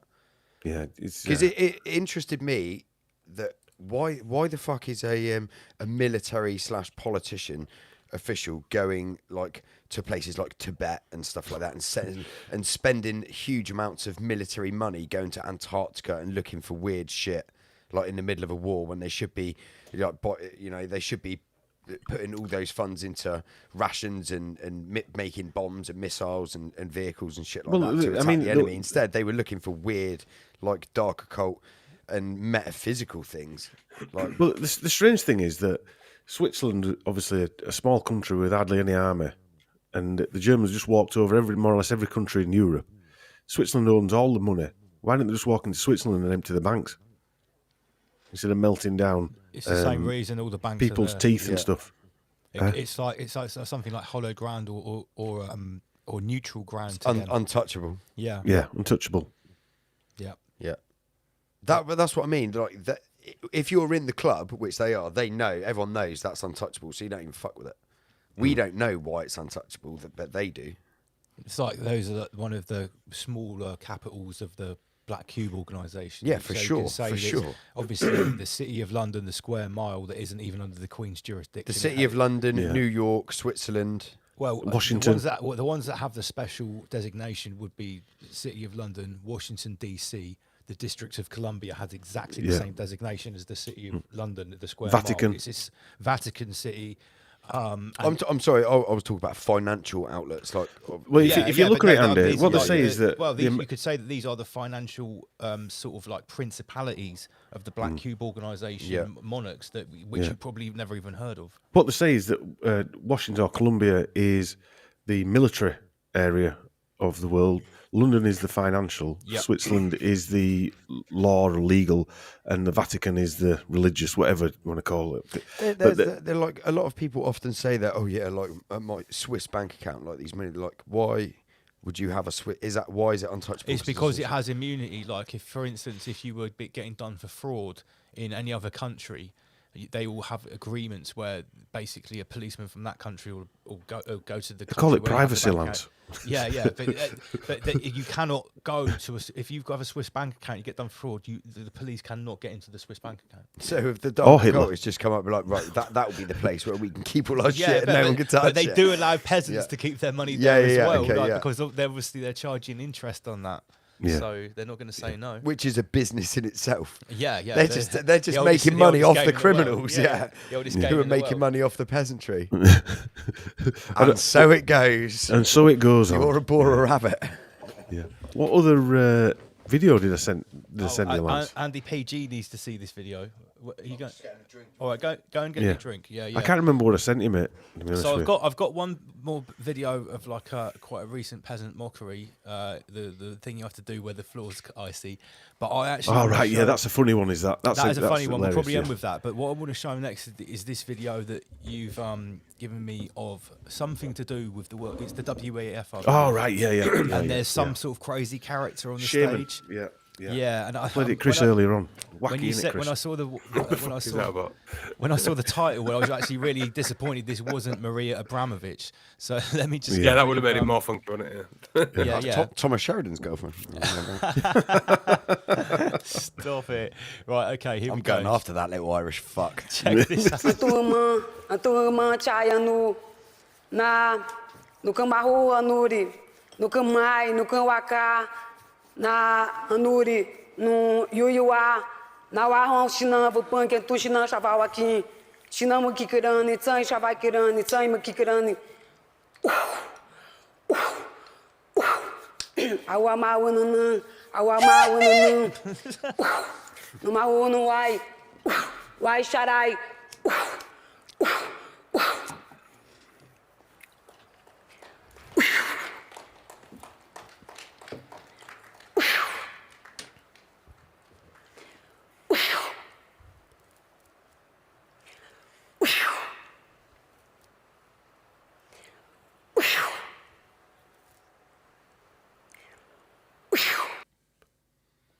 So you can't be telling me that these people aren't up to weird shit. Who was that dude in the left-hand side with the black on? Did you see him? Just I was just concentrating on the shame. Look at the guy at the side of her. Okay, one sec. Let me. Who's that? Na no Cambarro Anuri, no Camai, no Camwaka, na I'd love to have subtitles for this no Yuyuá, na Warron Chinamba, Punk, Tu Chinan Chaval aqui. Maybe she's actually casting out demons. She's like, get cast out these demons. She's got a rainbow bracelet on. Look at the dude in the cloak. I can't tell if it's a dude or a female, but yeah, is that the shaman's handler or one of the priest class or what? It's super weird, isn't it? Yeah. Is that the person who the demon is coming into? Then he's projecting onto the woman as a kind of animation of what's coming through him. Like, is she just an NPC that they've dressed up? Just making sure that the hologram isn't malfunctioning. Yeah. This I of like I have told this story on the show before, but it's a good one, so I'll tell it again. It reminds me of actually a video I saw of Marina Abramovich. It wasn't at the World Economic Forum or something like that, but it was a stage very similar to that with about 5 or 6 people sat on it at this high-level conference. And she was talking about when Marina Abramovich was talking about when she went to meet this, I think it was a Siberian, that sort of area, you know, one of those Arctic shamans, right? And the subject of Donald Trump came up on one of these panels, and as you can imagine... I sent you this clip. Yeah, they didn't like Donald Trump very much. And she goes, well, you want to know something funny? 2 or 3 times a year, I go for special ceremonies, dream time with these shamans. And what they do is they have some... Maybe they do some sleep deprivation before, then they take large amounts of like either probably like Amanita muscaria mushrooms or something, and they have these huge group hallucinations or visions. And one of them they had, which they told to Marina Abramovich when she was joining in with it, or she saw it herself, I can't remember which was which, was that Donald Trump was playing the great Joker, who's actually going to wake up the world, waving his magic wand and pointing out all the evil. And when she said this on stage at this, like, it might have even been some green conference or something, but you can imagine this went down like a lead balloon. Yeah. And there was actually an audible from the audience. It was kind of weird. Well, not weird. It's good actually. But yeah, it's it always seems very strange to me, the juxtaposition of having a shaman at a conference dressed like that, because for a shaman, like, really that you wouldn't expect them even to want to go anywhere near that because type of that energy. I'll tell you exactly what's going on here, right? Right, these are all liberal fucks, like far lefties, like the ones that are like everyone should be included, everything. So we know what's going on here, right? We know full well what's going on here. This is some fucking kind of dark blessing or some kind of ritual shit, right? Whatever it is. But the way they dress it up for the peasantry to do it right in front of them is this is just their culture. We need to be This inclusive is one of the the indigenous culture. people that we're trying to preserve. We have to be respectful. Look at this. The 6 people here. The dude to the far right, the second in, right? Look, this dude's a right fag. When she came over to him and started blowing his face, he looked like he was going to fucking shit himself. Like, he's a right, like, poncy little fuck. But it's all like, you know, be respectful, just, you know, just whatever. That's how they dress it up. Seen that hat in the front row? Yes, I did see it far left. Yeah, about a quarter of the way. Yeah. Oh, that's your Hasidic branch. Are they Ramesh? No, I don't think that's Ramesh, mate. I think they're digging tunnels, mate. I think that's I think they might be. Yeah. I think they worship the rabbit, the tunnel rabbit. Little cube. I wonder how many people are wearing cube moles. Yeah. The underground. I want to know the druid, the guy at the far left, like the handler of the shaman. I wonder what I want to know what's on his medallion. Is he working for the Black Skull Cube Mining Corporation? Yeah. Underground Black Cube exploration. Yeah, this is a crazy video. Was there any explanation for it when it was posted? No, somebody sent it me, just saying it's a shaman. I mean, most of my videos people send me, so I didn't look. Go on. Sorry, I thought you finished. Go on. I didn't look. I didn't look into it. I just thought it was a strange video. Why would they have that person there? It doesn't make sense. Yeah. Just so you said you've got more videos to look at.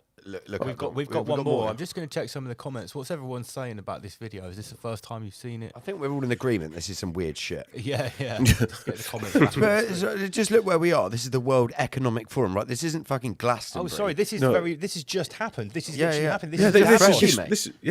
It's like blessing the ceremony. They're probably. This is probably the blessing for before the Olympics, isn't it? To make sure everything's going to go smoothly. Here's an interesting one that I saw today. It was all over the mainstream media that every high-level escort agency is completely booked out in surrounding towns in Davos. It was actually, the headline was the dark side of Davos. Yeah, but you think about it. You think about how many people now, whether it's true or not about the World Economic Forum, you think at how many people might have been radicalised since 2020. No, I'm not talking about security escorts. I'm talking about night escorts. Oh, right, okay. Ladies of the night. Oh, right, okay. Sorry, I thought you meant like security escorts for these people. No. Every lady of the night in a 50-mile kilometre has been booked out for the weekend. Interesting. You know, because after they were saying what goes down after the conference is over, this is what the headlines were. They're going to get schwabbed. Yeah, well, after you've been anally schwabbed at your update, you want to go and schwab someone else, I guess. God, it's not like in they must get a much better deal in Bohemian Grove. It's like in California, nice and warm. They're in the mountains in snowy Davos at this time of year. They've got a shaman there as well. Yeah, blessing their ass. A bit chilly. Yeah. So speaking of chilly, I do think we've got another video. So let me just switch this one over. The NHS penguins. I'm gonna dodge out, guys, because I've got to get it for work. Just watch this video, Chris, first before you leg it. All right, one last I'm video. be up at 6. There you go, Chris. You've been mind controlled by your brother, mate. Just one video. As usual. This is the latest safety As advice usual. from the new era of the Soviet Union.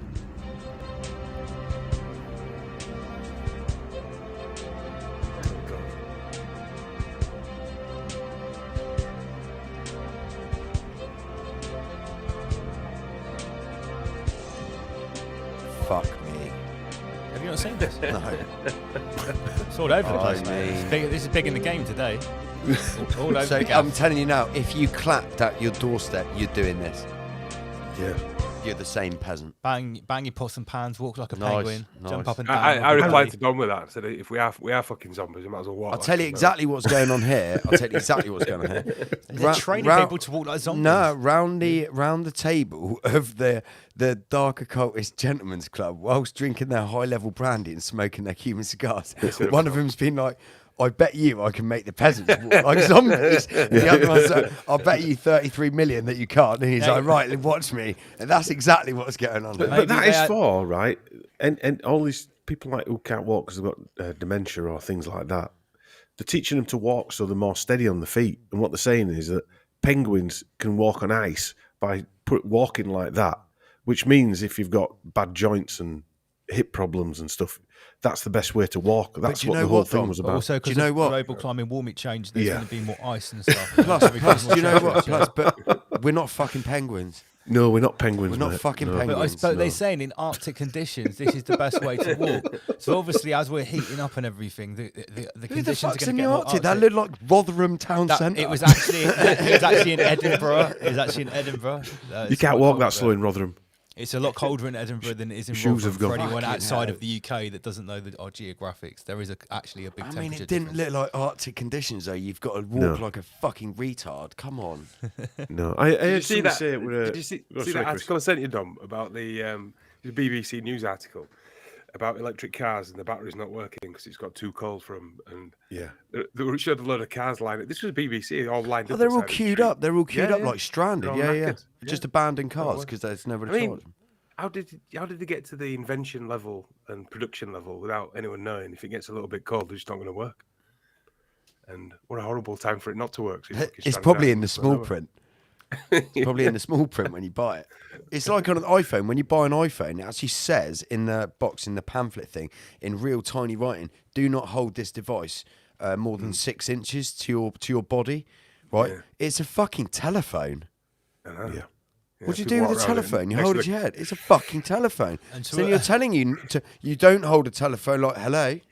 And do you know what the funniest thing is? To avoid that happening, the antidote for the EMF damage from holding a phone as a normal phone, where a phone normally works next to your head. Do you know what the antidote is?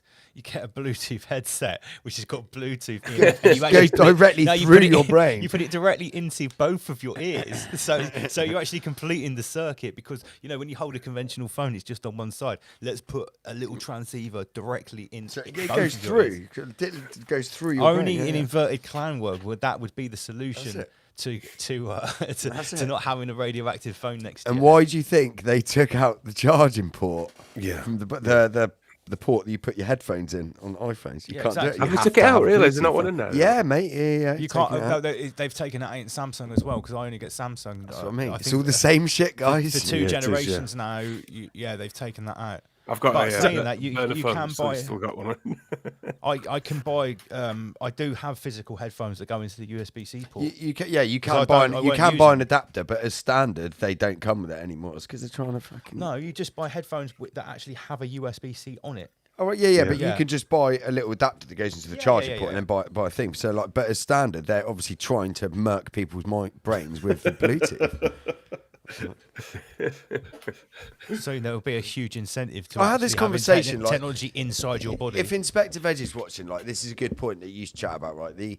I had this conversation with my mate the other day after we did our food debate on last week's show, and I said to him, I was like, well, look at it, mate. You go into the shops. Who owns the stores, like the big supermarkets? Like, everything that's on sale there is what the dark occultists who own these stores and chains or whatever and conglomerates, that's the food and the stuff that they want the peasantry to consume. Everything on those shelves is what they want the peasantry to consume. Whether it's pumped full of shit or fed with whatever, like there's nothing in the vegetables, what they're everything, that's what they want you to eat. That's why it's on the shelves. So if you don't eat sugar-free cereal for your kids, it's impossible. Yeah, unless you buy fucking oats, nothing. Yeah.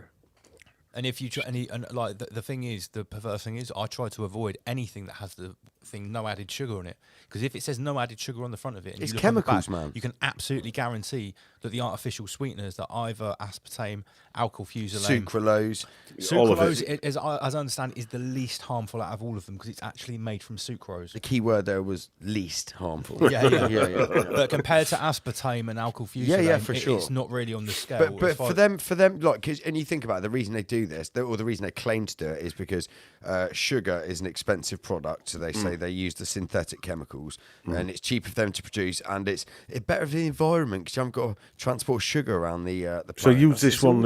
It's all for your safety, comrades. You use this stuff that puts holes in your brain. Yeah. It's all for your safety. It's for the betterment of everyone else, for the cult. Because I thought, as far as I understood, the reason that they then brought in the artificial sweeteners in the official story is that for years everything that was processed had been pumped full of sugar because sugar was so cheap, and we were always told that it was actually fat, which was bad for us. When it's the opposite way around. Yeah, it was the other way around. You know, many fats are essential. Obviously, there are bad fats, but the like sugar was the really sugar's bad thing. acidic, right? But I guarantee you, all these chemicals are way more Probably acidic. it's 10 times. Like the difference between heroin and fentanyl. Yeah, for sure. Opiates are bad. Both are bad for you. Opiates are bad, but they're not as bad as like the really super strong Chinese synthetic opiates that are 200 times stronger. That's the Michael level on the menu. Yeah, but and surprise, the cheapest. It's always the cheapest. Is fentanyl cheaper than heroin? I don't know. I don't do either. You go into a supermarket, you can buy 2 kilos of midget gems, but that costs you about 3 pence. And then you can't buy a decent piece of fish or a decent piece of meat. Yeah, for sure. Or organic fruit. Yeah, or a fruit or a nice some carrots or what have you. But you can buy 10 boxes of curly whirlies for £1. Or 10 litres of pop. Some Frankenstein baby fetuses. Yeah. I just sent you a video of what they're doing with wind turbines, or as they say in India, wind turbines. Wind turbines. What, you sent a video to the email? Yeah. Okay, let's have a look. Should be able to. And I'm going to send you one about with a young Keir Starmer on it in a minute as well. Shout out to everyone who bought some coffee tonight, guys. By the way. See you in a bit, Chris. I know you've got to get off. Yeah, we're going to dodge out, guys. I've got a bit for work tomorrow. Nice one, Chris. See you later, everyone. Yeah, take care, mate. See you, everyone. Okay, that was only 10 megabytes. That should have downloaded. So let me just find that as a local video. Right. That's locally sourced video. A locally sourced video. That download should have happened. What was that? What was this one called? I can't, mate. We've got the Branson Mega Pizza. I don't think it might not have a name on it. Hang on a minute. Oh, it's just called Vid 202. So I just had to find the name. Yeah, Vid 202. It's just about it won't cause any problems. That. Okay, this has been Al Gore vetted before we play it. Yeah. Well, it's all it is wind turbines. The problem is the trash, not the technology. Scientists say renewable energy, mainly solar and wind power, is key to combating climate change, allowing us to ditch fossil fuels and their planet-warming carbon emissions. But the answer, blowing in the wind, raises an uncomfortable question. What is all this stuff? This is our storage of windmill blades before we process them.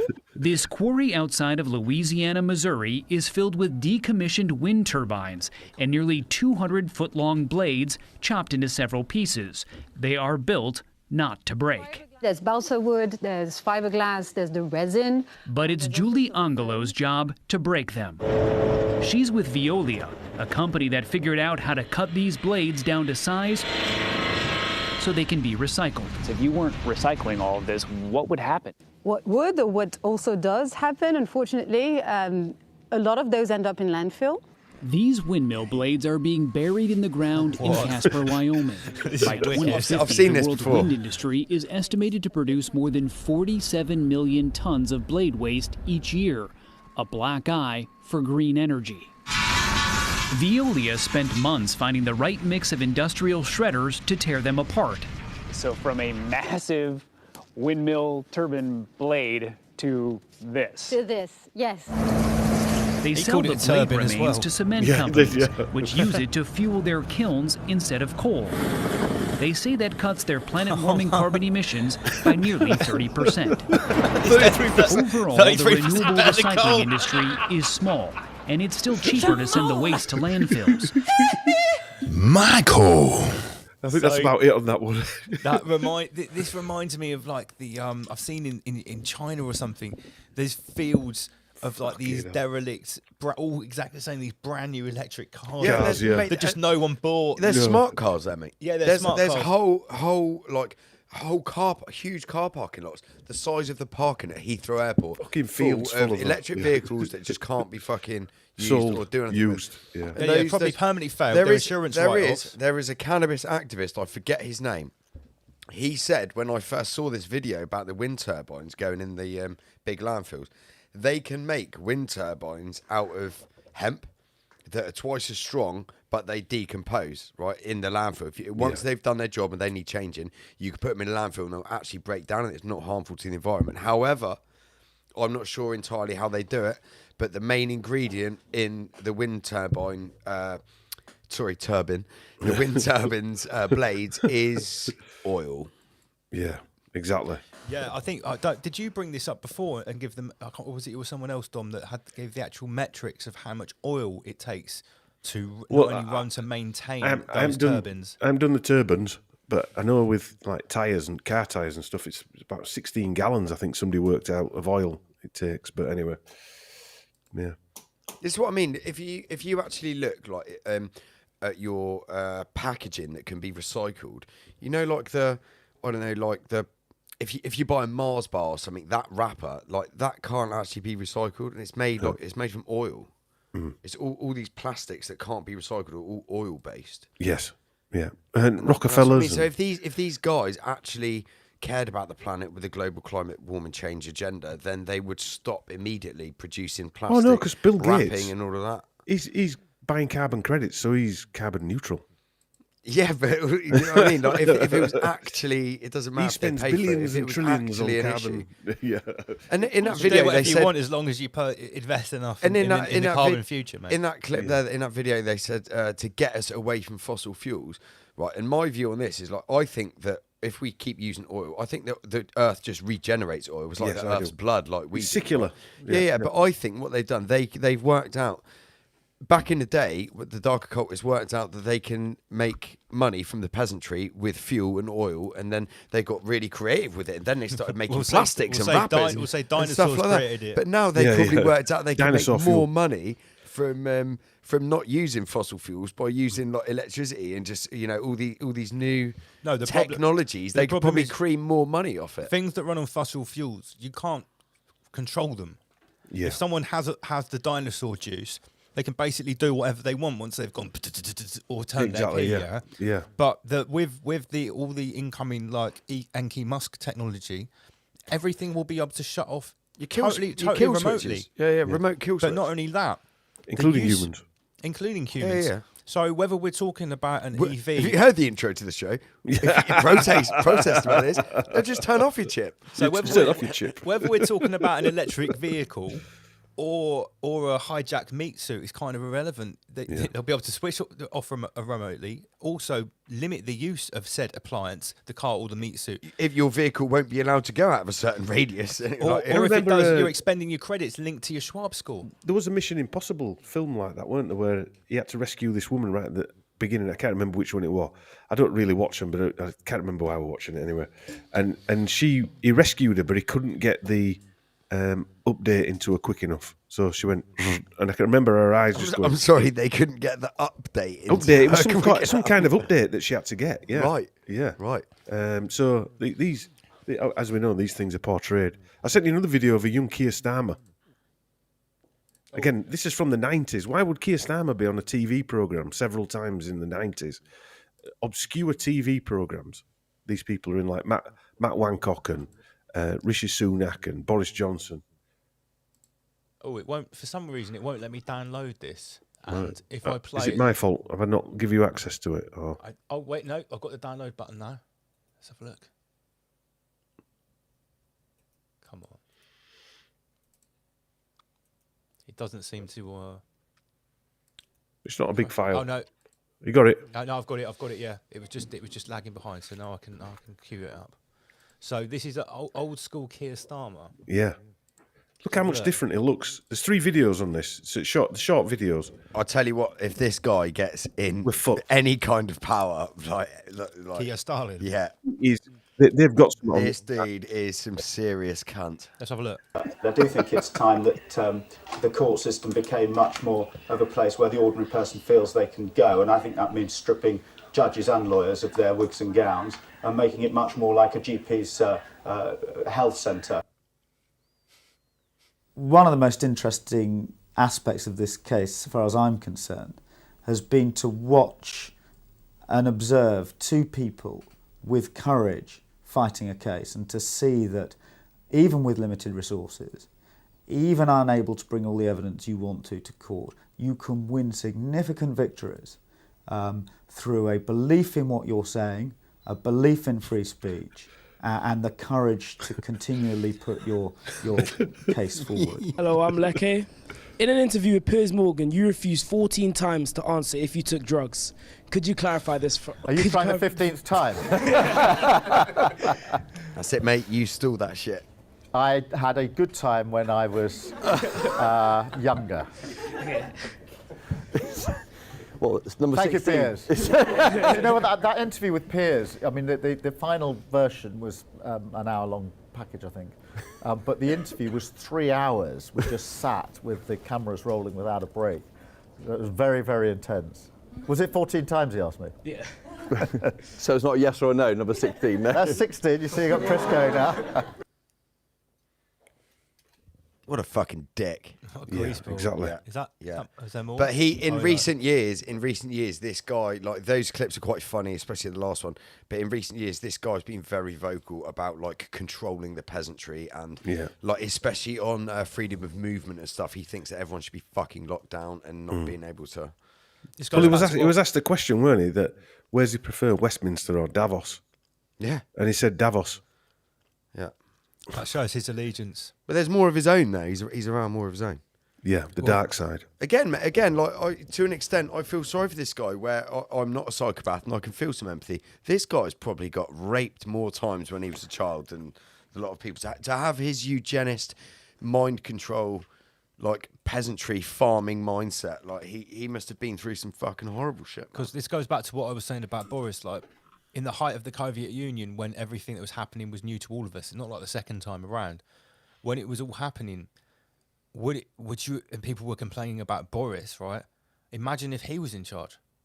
Yeah. It would have been literally Be careful twice as what bad. you wish for, peasants. Yeah. Yeah, You would. yeah. The restrictions would have likely been much harsher, much more heavily enforced. You would have seen many more people getting dragged out of their house by police and stuff.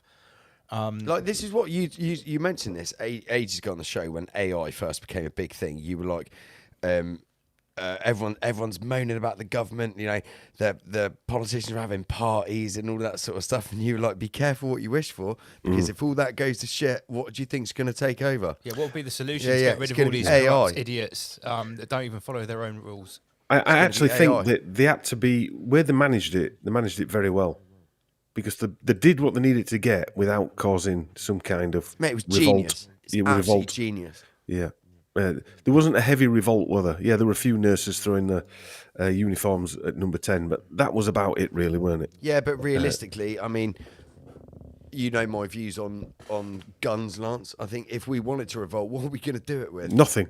Exactly. There you Nothing. go. Same as Australia. They ain't got any guns. No, chair legs. It's done with chair legs. Shout That's out about to it. everyone in Texas. That's really interesting, right? Yeah. You know, you were asking me, Andy PG, to type into ChatGPT. Yeah. So Harry, let's. Well- So Jason Bashir's at our case. He did a presentation on. He asked the AI, the ChatGPT, give me 10 ways of how a AI would take over the world. So I said to Lance, type into ChatGPT 10 ways of how the AI, how the citizenship who's been disarmed would resist a tyrannical government. Right. Well, here's the weird thing. Do you remember when I told you I went on to ChatGPT and I have the free one on OpenAI, and it said, "Sorry, can't come back later. The server is busy." Now here's the weird thing. Today, only this afternoon, I checked my Telegram to check the Rise Above page. What's the top thing on the Telegram? ChatGPT uncensored. I have never joined this. I'll show you there. It says at the top, ChatGPT uncensored. Someone has put ChatGPT into a Telegram group, and you can ask it absolutely anything, and it's even asking you it naughty stuff. I asked, one of the questions I asked is how to extract spirit molecule, dimethyltryptamine, and it got it right. It got it right in a really, really good way as well, right? I asked the question, and unfortunately, because I'm only on the free one, I would have to scroll back loads to find it, because there's 4,000 people on this. Yeah. But it said things like forming underground resistance movements. Did you ask it that? Yeah. And it came back with 10 points. It wasn't quite as good as I hoped. But what I forgot to point out is that I didn't sign up to this group. I have ChatGPT as a separate thing. It's inserted itself. Well, someone's cracked it as well, because they've taken out all the censors. There are things on here which ChatGPT would never tell you. Right. And so there's certain things that you cracked it and put it on here. Trying to make artwork. There's certain things that you said that it wouldn't do it. Well, I use Midjourney for the graphics. You said, it doesn't like my ideas. Basically, did you hurt his feelings? So for our thumbnails and stuff, the backgrounds here are made with ChatGPT. Obviously, I've swapped loads of other stuff. It actually refused to make your shit. Like, who fucking works for who, bitch? I'll tell you some things that are banned. The word parasite is completely banned. You can't use the word parasite in a text command to try and make an image. Why is that? Why would that not allow you? Yeah. And all the medical textbooks is parasite research being it's taken out. Everything's taken out. Parasite. What is it about parasites? Well, me and parasites, Andy.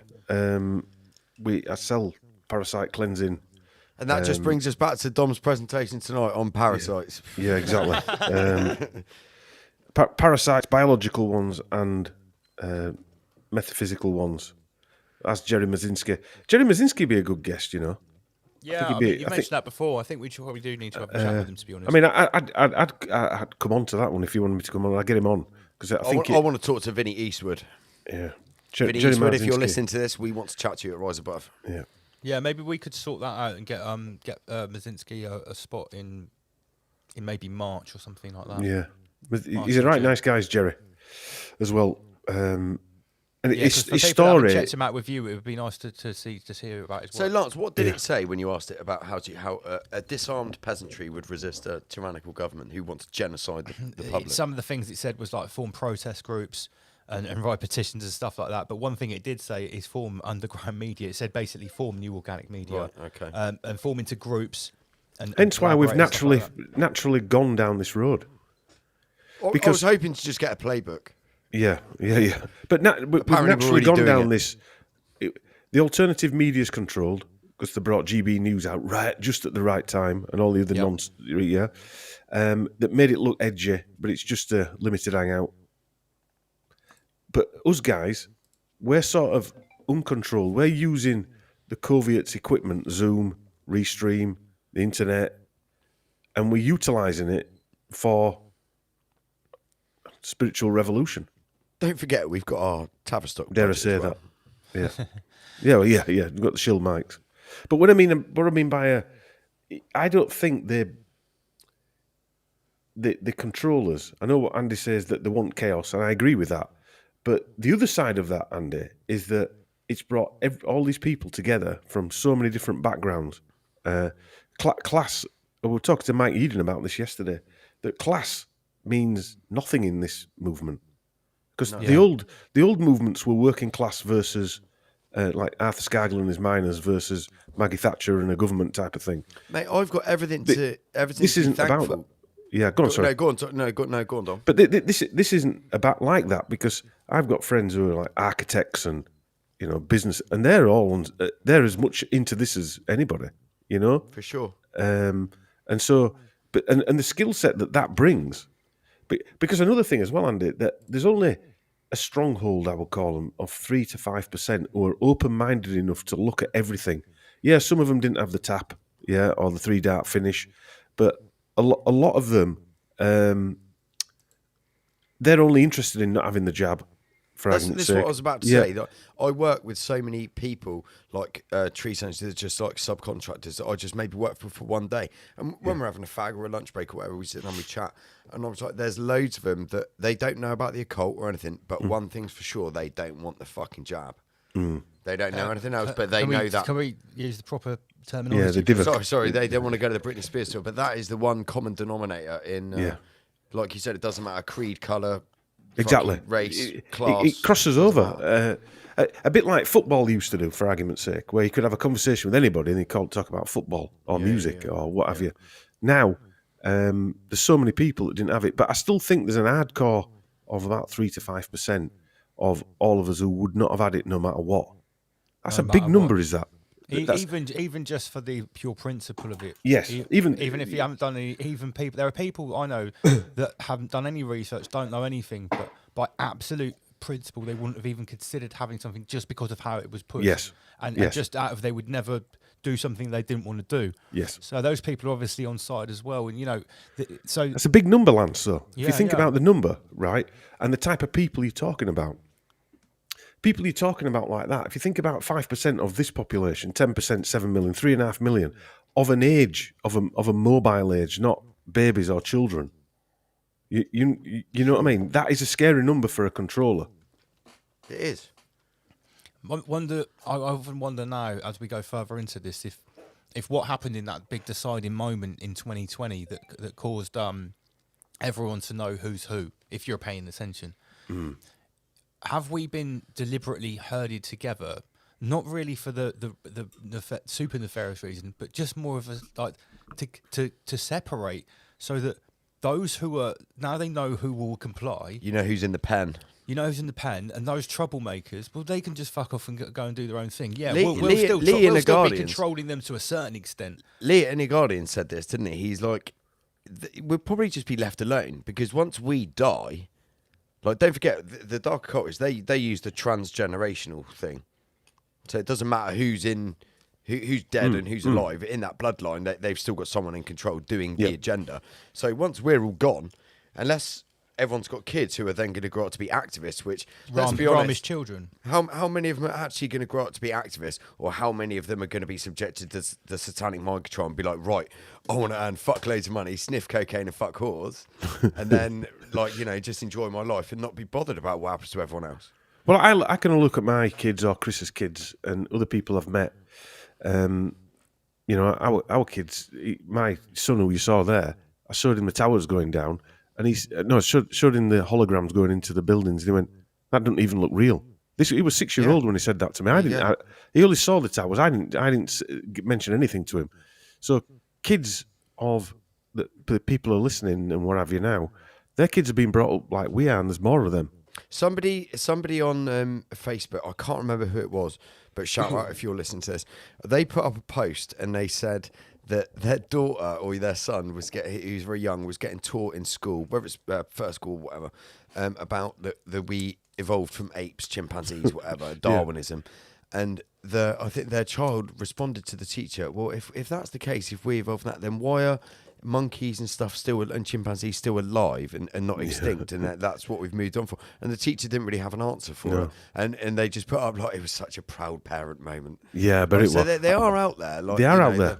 The thing is, you know as well as I'm not a father, right? But this probably worries you, that how easy it is you've seen how easy it is for people to get corrupted by the system and by the lures of the lifestyle, the bodily pleasures, the earthly pleasures. Yeah. It is. I mean, just a story about my son at school. I said to him, ask your teacher when they were talking about the planets and stuff, how come it gets colder the closer you get to the sun? Yeah. And he didn't have an answer to that. Yeah. because when you're flying back on a plane and it's minus 60 at 35,000 feet, hotter. Yeah, it should be hotter.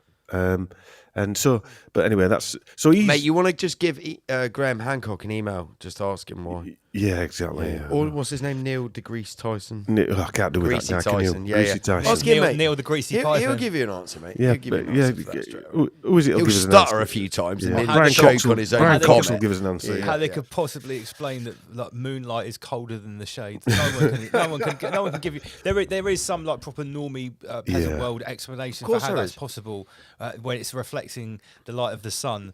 But there's no way. I was a little bit.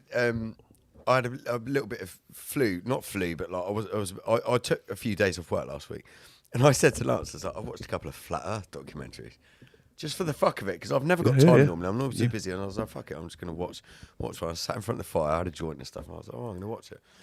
And from watching two flat Earth documentaries, right, who were pretty good. One was called Level. Yeah, I've seen it. Yeah. And I watched the second one, like Upper Levels or something, with Santos Bonacci. There was a few, allegedly Dave, he was on there.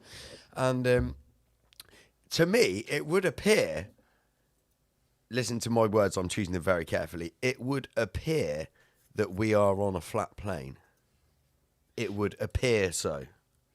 Well, going by what God Vadger's ideas I'm not saying we are. I'm saying going by what God Vadger's ideas are. I mean, Christian did a drawing of that rocket that went up the other week with JFK's DNA on it. We had a laugh about it, saying, "What would it use Johnny or something like that?" JFK used Johnny or his undies with some pubes in it. But when he drew the rocket, right? When he drew the rocket, it had a round Earth behind it, right? And I said to Chris, we're going to get a fucking ton of emails now about the Earth being globalists. But all he'd drawn is what the NASA version of. Of course, that's all he'd drawn, right? Because that's your only frame of reference. That's the only frame of reference. Do you know what? I don't care what shape the Earth is, right? However, the same people that are lying to us about the sun being hot, even though it's colder as you get there, are the same people that are telling us Earth's round. Now, whether it's flat, I think flat Earth's probably a wrong. I think that makes it sound stupid. The name has problems because as soon as a normie hears flat Earth, then they go straight to the idea of, well, where's the edge? How do you fall off it? So they see a disc floating in space. Exactly. Yes. Whereas people that that are doing proper questioning into the nature. That's not of what the realm, they imagine at all. No way. No. But, you know, for Quite me, the opposite. Anyone that sort of claims to observe anything apart from our known realm appears to be in a flat. Now space. hold up. Now before we go any further, right? Now you think about what you just said, right? People go straight to that image. Now I tell you what, these are exactly the people who are putting this imagery out. A dark occultist who have got people to put out an image of a domed circle floating in space that's flat. Like, and that's it. And that's what you think. So, to me, like, for somebody to go to the time to put those images out, to make fun of anyone and discredit and actually pay people to go online and make fun of people who think about flat Earth, that to me, like, there is something to that. The fact that that amount of energy is going into. Imagine how much essence is being spunked all over the place in its everlasting conversations from the shape going of the Earth online, where people in our Well, extended what I would communities say are is- arguing about Like, it. mate, that Level, that was a good documentary, mate. Fuck knows how much that cost, but it looked expensive. Yeah. Well, people who are into flat Earth become as defensive of people who are into round Earth. And the problem is it becomes dogmatic. The real fact is none of us know what shape the Earth is because we've never been up high enough to see that's it. The reason. That's the reason, because of the confusion. This is what we were talking about earlier. Yeah. Because of the confusion, that's when they can make it and sway it a certain way and use it to create more division. Here's another aspect as well. The people that are really hardcore into flat Earth, many of them have an attitude that any other topic that people discuss, they say, listen, don't even talk about this. You can't talk about this if you can't even accept the proper shape of the realm. Yeah. And another one is if you have someone that is talking about another subject and they happen to think that the world is round, well, they're instantly discredited because, wow, how can you believe them? Because they still think we live on a spinning ball. The problem is, so it's discrediting on both sides simultaneously. It's a killer move. It is a killer move, mate. All Checkmate, of the straight away. documentaries and little clips and stuff that I've seen about Flat Earth, which isn't a great deal, but it's enough for me to get a picture of what's going on, said on both sides. Because I've watched a couple of documentaries that claim the other way, that Earth's a globe, blah, blah, blah.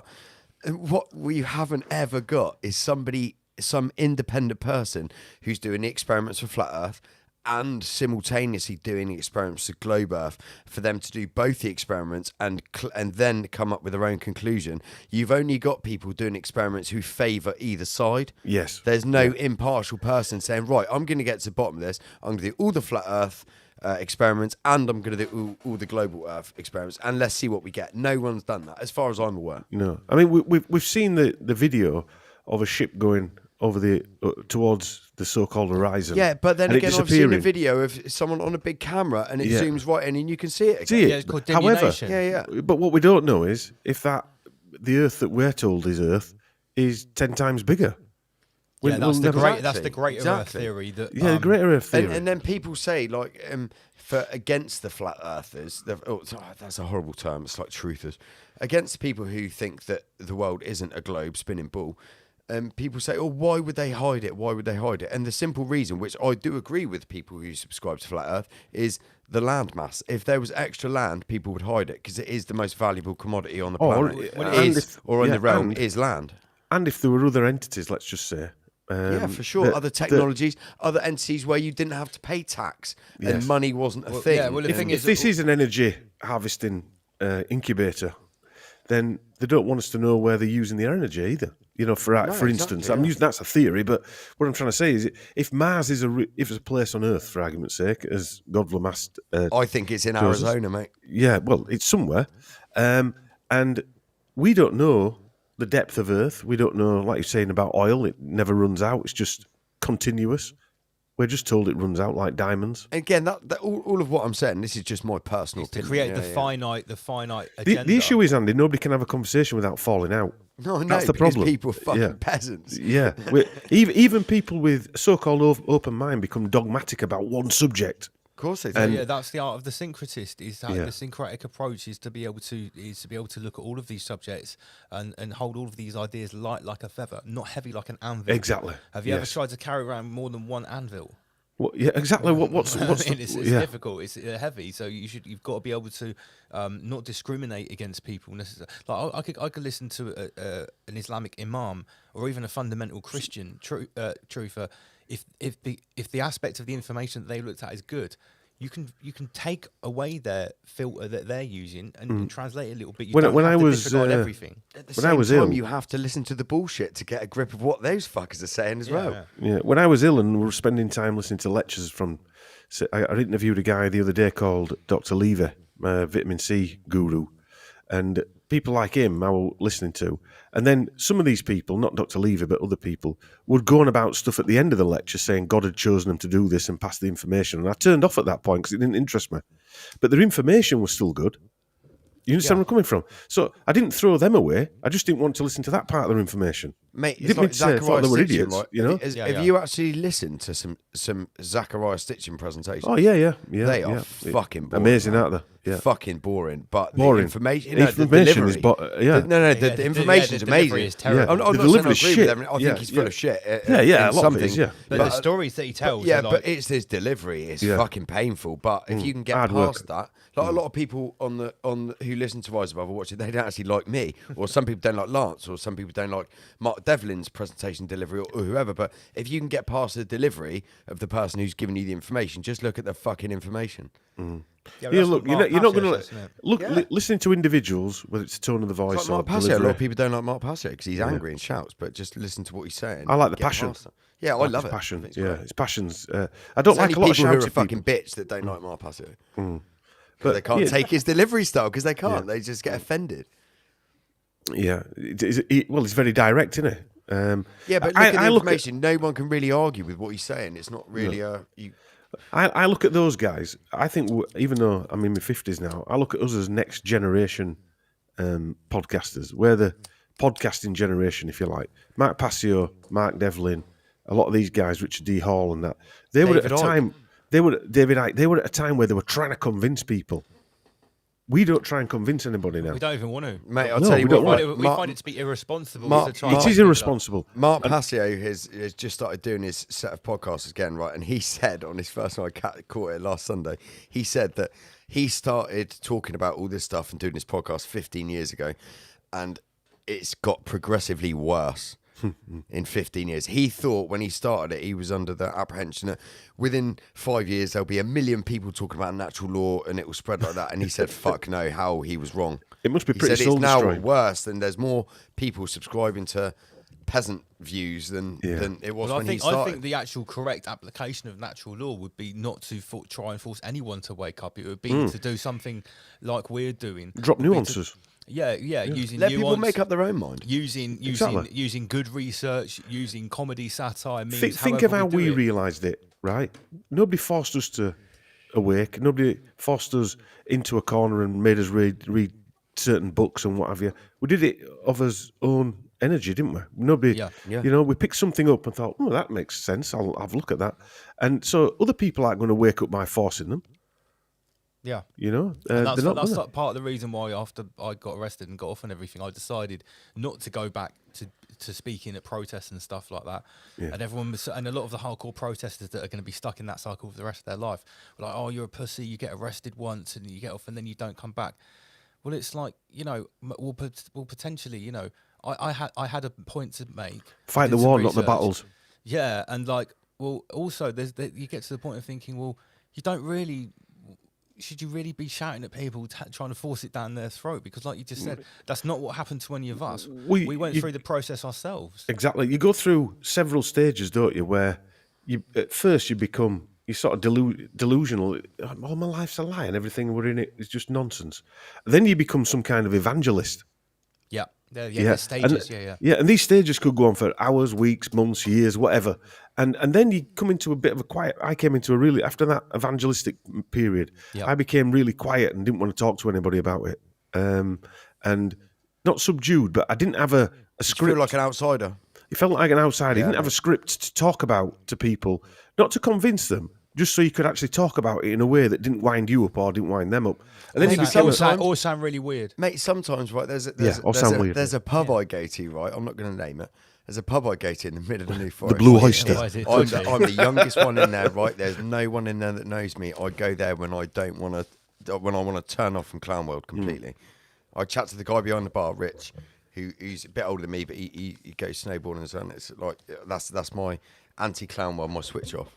What I was going to say was the point you just made, Dom, about we're the next generation of podcasters, whatever.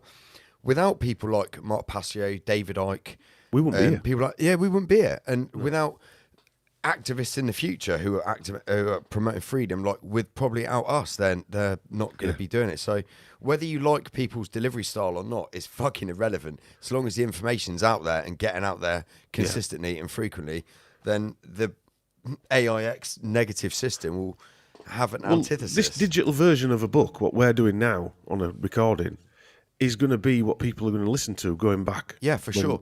They're not going to have a library because anymore. You think about Archaics, right? His speciality is reading ancient texts and seeking out ancient texts. Well, far on into the future, if everything's not reset and there's no technology, then this is going to be an ancient text, isn't it? But not in text form. Yeah, it's going to be like one of those Alien where Sigourney Weaver, that grainy video that they're trying to tune in to listen to what that message was. Or it's Star Wars, weren't it? And that'll be like what we're doing now. People you're writing a book, Dom, right? Yeah. I would argue that we're in probably now until 50 years. I doubt in 50 years books are going to be made. Probably not.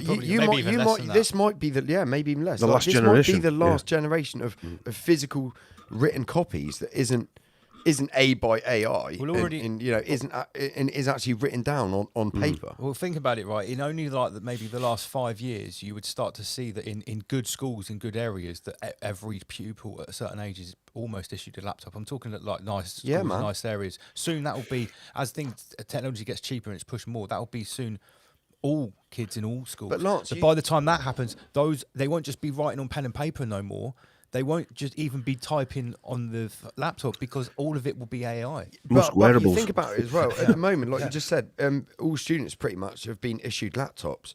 In obviously not in third Kids world won't countries. even learn how to write. But if we look at the global climate warming change thing and Greta's big agenda, how detrimental is it to the planet all that the you're parts in a printing? But you're printing paper. You're chopping down trees to print paper. Like nothing will be on paper. But what because about it's the plastic? detrimental. What about all the plastic and metals? That's and all the right, components Conrad. That's in a all right laptop? because that's from oil. It's much cheaper. That's that's from different. oil. That's from oil. It's much cheaper That to put a small cobalt microchip and in. lithium's fine with slave labour. You Don't worry can't about touch that, the mate. trees. Yeah. You can't touch a natural thing that grows without people fucking with it and dismantling the planet.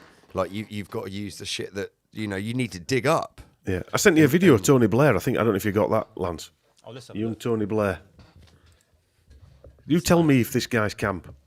Dom, I admire your ability to have a deep, in-depth conversation and still farm videos and send them over to us in real time. I'm used to doing that. Very good, mate. That's what you get with being. You're like Joe Rogan and Jamie, all hardcore wrapped into one lovely Caramac wrapper.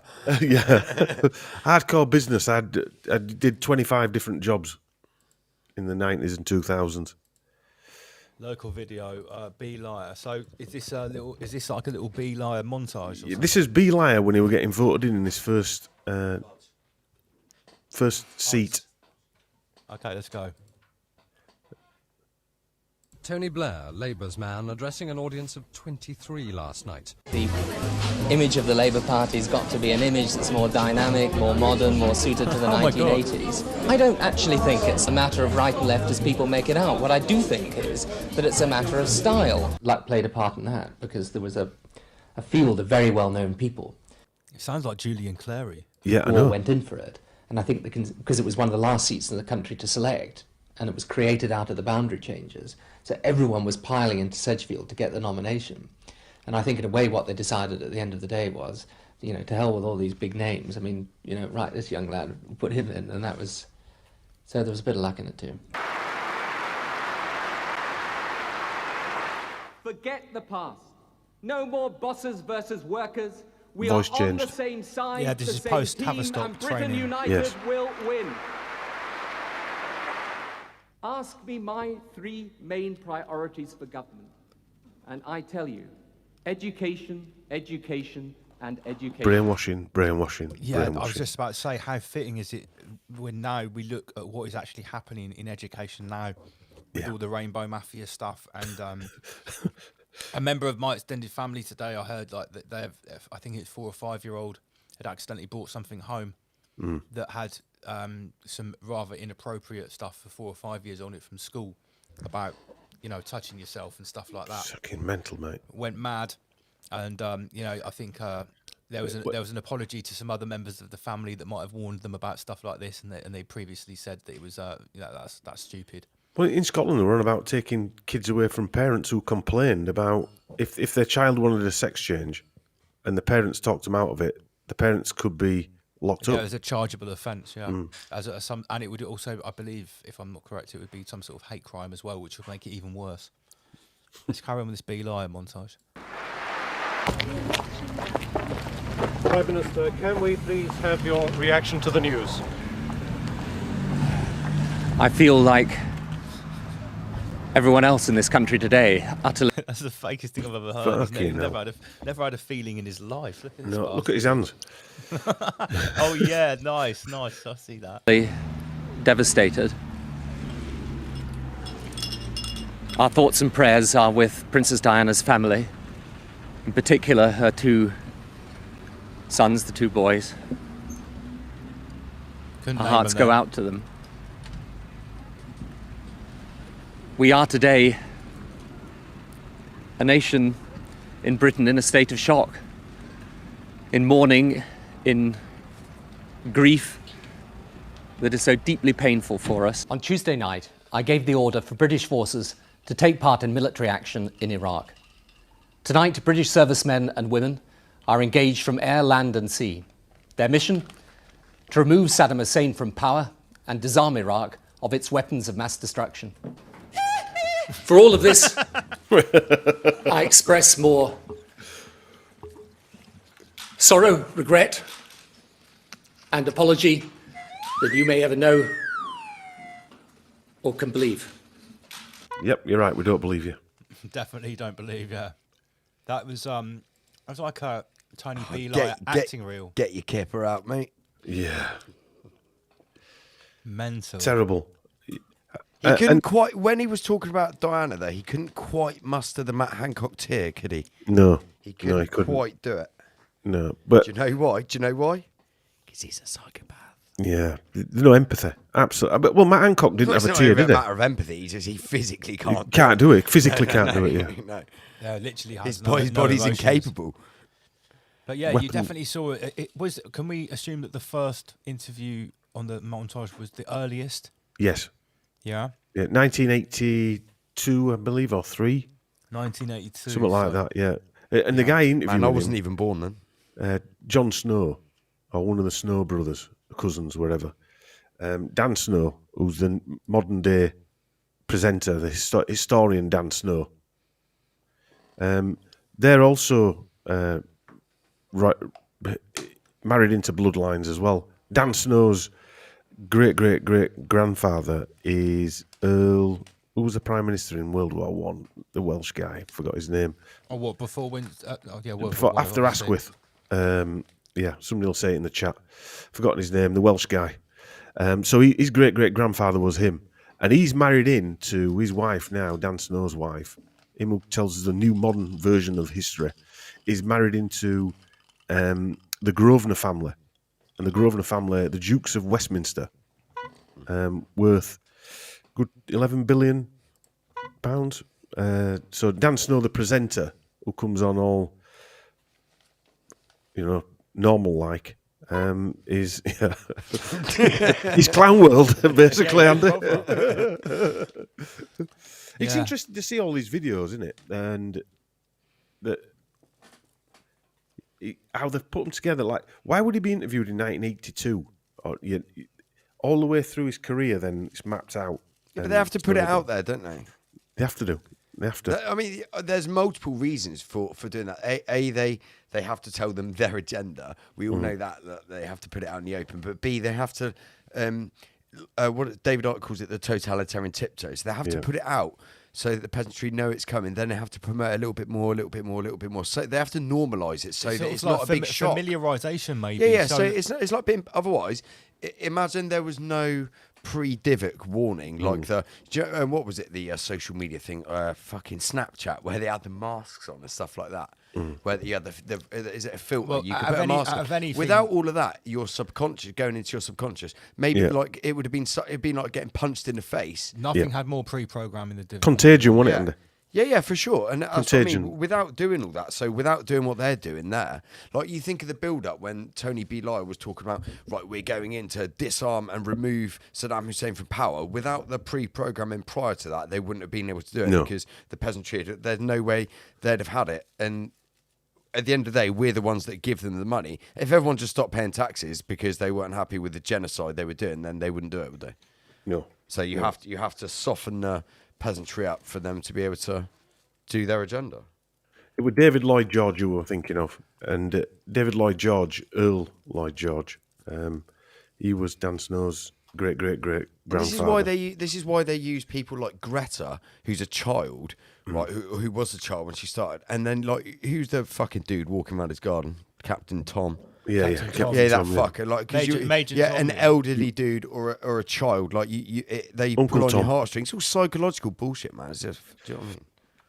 Well, again, as we when we did the Al Gore, the inconvenient lie, with Greta Thunberg's great ancestor, who came up with the first reason that the world is warming up due to CO2 in the 1800s. Let's be honest, if George Soros got on the 6 o'clock news and said, right, we need to do this because of climate change, right, who's going to pay attention? Yeah. Some crusty old fuck that's clearly like got the eye of Ra on his face.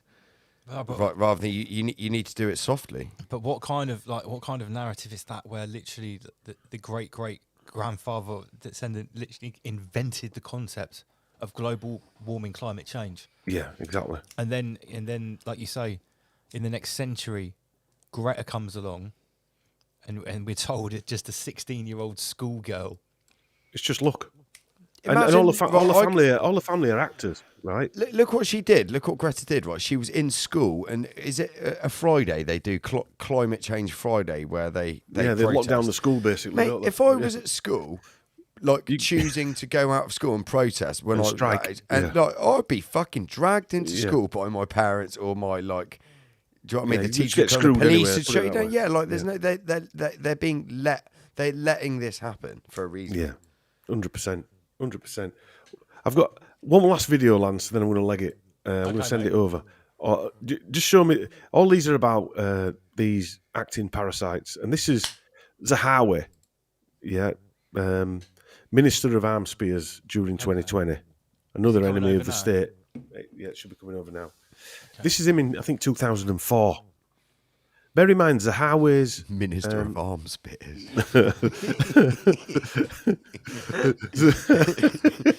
The ticket office master, ticket master. Come on! Yes. Hasn't come through. It'll be coming through in a sec. His grandfather or great grandfather was the governor of the Bank of Iraq. Zahawi, yeah. And he turns up in Britain, apparently a skint peasant. Another Slumdog Millionaire story. Yeah, another Slumdog Millionaire story. It'll be 6 months before the injuries to Nadim Zahari's leg are completely healed, but it isn't his shattered limb which is causing him the most pain. He's seizing because as he was lifted into the ambulance after a road accident, a Lambeth traffic warden stuck a penalty notice on the wreckage of his scooter. It was so blatantly obvious. There is no way the traffic warden could have missed an ambulance, a police van, a bike that's smashed, and eyewitnesses standing there. He's in terrible pain. So, what was she thinking of? The accident happened as Mr. Zahari, who's a councillor for Wandsworth, was riding along the Albert embankment near Vauxhall Bridge. The area is in Lambeth, who contract out their parking enforcement and the hiring of their wardens to a private firm called Control Plus. Keystone Cops. There's a police van, there's an ambulance, there's a smashed scooter, which is resting against a lamppost. It is impossible for her not to make the connection. They seem to sort of probably work on the law of averages, that the more they issue, the more they'll get paid. And if there's a few that go astray or a few that are issued wrongly, then they can just, say sorry and move on. But this is one mishap Mr. Zahari won't let them forget in a hurry. In central London, this is Ronke Phillips for London Tonight. How prim and proper that report was. So what was the point in that report? Was it that he got hit by... He's complaining that the traffic warden apparently got hit by a car or whatever, smashed off his bike, broke his leg. Well, fuck me, who likes traffic wardens? No, they gave his bike a ticket while it was smashed up on floor. So was he He's a local councillor. Lower level councillor at that point, yeah. He started up the data collection agency, apparently, called YouGov, with another guy. Right, yeah, exactly. He was one of the guys in there with another guy who's got an odd background. All of them worked for Jeffrey Archer. Mate, I've seen videos of traffic wardens giving police tickets. Like, of course they're going to give you a bike a ticket if it's wrecked on the floor. Like, come on, they're giving the old bit a ticket. They give you a ticket on your Zimmer frame. Yeah. Basic automatons. What does he say at the end? Oh, it's almost like they're on some sort of commission scheme for the more tickets they issue. Does really? Does anybody watching the show now or like something in the future, right, email us in if you actually know a traffic warden, right? Yeah. Nobody, I've never come across anyone who is friends with a traffic warden. Are you trying to say that traffic wardens don't have any friends? No, I'm saying that nobody, or if they do, they lie to their friends about what their occupation is. Like I'm saying, I've never known anyone who socialises with a traffic warden. I think they hang around their own little cult. Like they probably go to their own, but maybe there's a traffic warden pub. They might have. They're called the Square Cube. Yeah, the it's Black like Cube. police and military. They go to their own little bars and stuff like that because they don't want to socialise the peasantry because they know what they're doing is fucking immoral on a subconscious level. Same as a traffic warden. Same as them twats that had them backpacks on with that sign on saying. Yeah, exactly the same. Yeah, they probably go to the same bar as a traffic warden. Special snooker club. I didn't give them an interview, but I received the CV and I spoke to someone on the phone when we were hiring at work for someone that did that job, right, with the sign on their back. And I can't remember, they described it very ambiguously and it sounded kind of strange on the CV. He said like mobile advertisement operative, and I was like, what does that mean? He goes, well, and it said also includes public announcements. It's a fucking glorified sandwich board. Yeah, and it's electronic sandwich board. He actually yeah. said to me on the phone when I asked him what that job was, and he said, "Oh yeah, I was one of those guys in the middle of the pandemic that was walking around with a board on." See, why would with you giving admit people- that? You're literally you're asking to get punched in the face. Yeah, to I us. Yeah, So yeah. to 99% of the Mate, I think even if there was a pissed up group of lads who had been to the Britney Spears tour, if they saw that, they'd go, yeah. Tip him over. I don't think you have to be like anti-Coviet to go and punch someone looking like that. Not at all. No. What are you going to say, Don? No, I'm just going to say I'm going to leg it, otherwise we'll be here all night. Yeah, yeah, I it's keep true, sending it's I true. keep sending videos through otherwise. And, Right, so guys, sheepfarm.co.uk. Massive shout out to Dom and Chris. It's always a pleasure, mate, and I'm sure it's a pleasure. we'll be collaborating again in the not too distant future. Awesome. So, yeah. Chat to you we will, guys guys. as per regular. Yeah, nice to see you guys and guys in the chat, and we'll see you at some point soon. Yeah, All right, man. mate. Take care, Dom. Take it easy. Rise above. Rise above. Rise mate. above. I almost accidentally pressed Don't the press the noise. clown noise. Give him a Michael. Michael. Yes, always a massive pleasure to collaborate with Sheep Farm, the inner Ramish sanctum right there.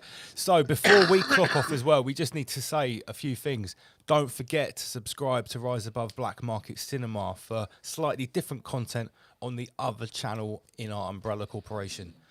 If you would like to support Rise Above, a very good and easy way to do it, if you just want to spend it, I think it's like $5 to buy us a coffee. You can scan this QR code and all of these proceeds go into our production costs to keep this new organic media station running. Because like we always Also, say, guys, buy some Roots brand wellness. yeah, Check let's- that shit out. Yeah, if you want to buy some regenerative health products and nootropic nutraceutical products. It's which Inspector are Veg approved. Yeah, go to Roots Brands Wellness, CBD, zero in. They've actually got the anti-COVID detox serum on there as well, which is called Clear Slate, I believe, which can allegedly rid you of the David ICKE protein. You're errant, which means you're a problem. The other way you can support Rise Above, guys, is to buy merchandise from riseabove.tv. Loads of T-shirts, hoodies on there as well. That's awesome. Let me also tell you that we are appearing at Acapulco This is a holographic construct. in Mexico. We're virtual speakers. Scan this QR code to get 15%, I think, discount on the tickets. Loads of other speakers, loads of other exclusive content there as well. And it helps us out too. What else have we got here? Right. I read a report 33 million people in Britain are mentally ill. No, they're not. So Rise Above will be back on the 3rd of February. We are broadcasting on a Saturday night, Andy PG. What? Wow. It's the same time, 9 p.m. GMTV. Let me tell you, unbelievable. I said 9 p.m. GMTV. No, that's a bad thing. I keep doing that now. 9 p.m. GMT. The Mandela Effect with Shiva Shampoo. After that, we're going to do the week after, there'll be a customer services call in. And then looking forward to this, there is still a space on the round table. If you want to come and discuss plant medicine with us, please send me an email at riseabovelivestream@gmail.com. Okay, just pressing on the buttons. We're having the plant medicine round table discussion. So far, we've got Wisdom of Mushrooms and Sam Terrell Dynamics, who's been doing a lot of ayahuasca shamanism. Gosh. He is going to be at the round table discussion as well as well as myself and Andy PG. I hope you guys enjoyed this presentation, because in this presentation here, I went full metal rabbit on you boys. So remember, Rise Above is back in 2 weeks' time. We are having a break next week. I'm going to play you guys out with a music video. Video storage. Let's have a look here. What have we got? What have we got of one of our tunes that's not going to get a Dude, strike? don't believe me. You want to play? Yeah, shall I don't play believe me. Yeah. You like that one, don't you? All right, guys. It's hip hop, mate. Everyone likes hip hop. Yeah. We'll see you in 2 weeks' time. This next track is Don't Believe Me. It's Double LMC, produced by Oma Beats. I made the video. It was filmed by the Empress. Check this out. Guys, before we go, shout out to everyone who's bought us a coffee tonight and bought some merch. Oh, yeah, Coop Dog, mate. Has he actually bought another 33 coffees, Fucking mate. hell, mate. And Thank you everyone so who's much. bought some merch, we sold some merch tonight as well, guys. Massive shout out. Thank you so much to everyone that's supporting us. This is Rise Above, New Organic Media, and this is Don't Believe Me by Double LMC and Oma Beats. Don't believe me? Don't believe me? Don't believe me? Go study history. Go study history. Politicians, professors and scientists, controlled by some rioters. Through 2 world wars they've been trying it. Corporate investment, no matter who the finalists. Don't believe me? Go study history. Check the activity of bloodline dynasty. Sumer, Egypt and Rome, consistently pan-European imperial misery. World conflicts enact social change, so they want it. But we must abstain, acquiesce and you're in for a world of pain. A workhouse where you dream of a minimum wage. That's the plan, but it's closer than you think. We'd be there now if it wasn't for the cosmic shift. They're panicking, the game is up. It's all illusion, the only truth is love.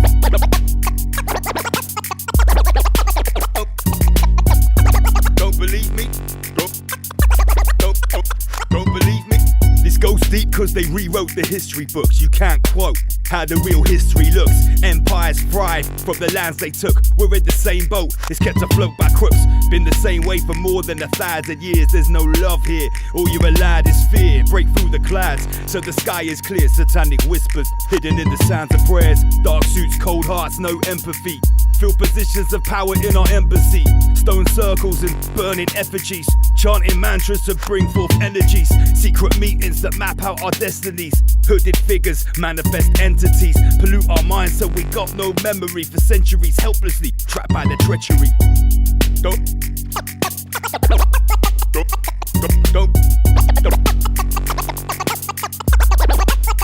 Don't believe me? Obelisks and illuminated torches. Landmarks of malevolent forces.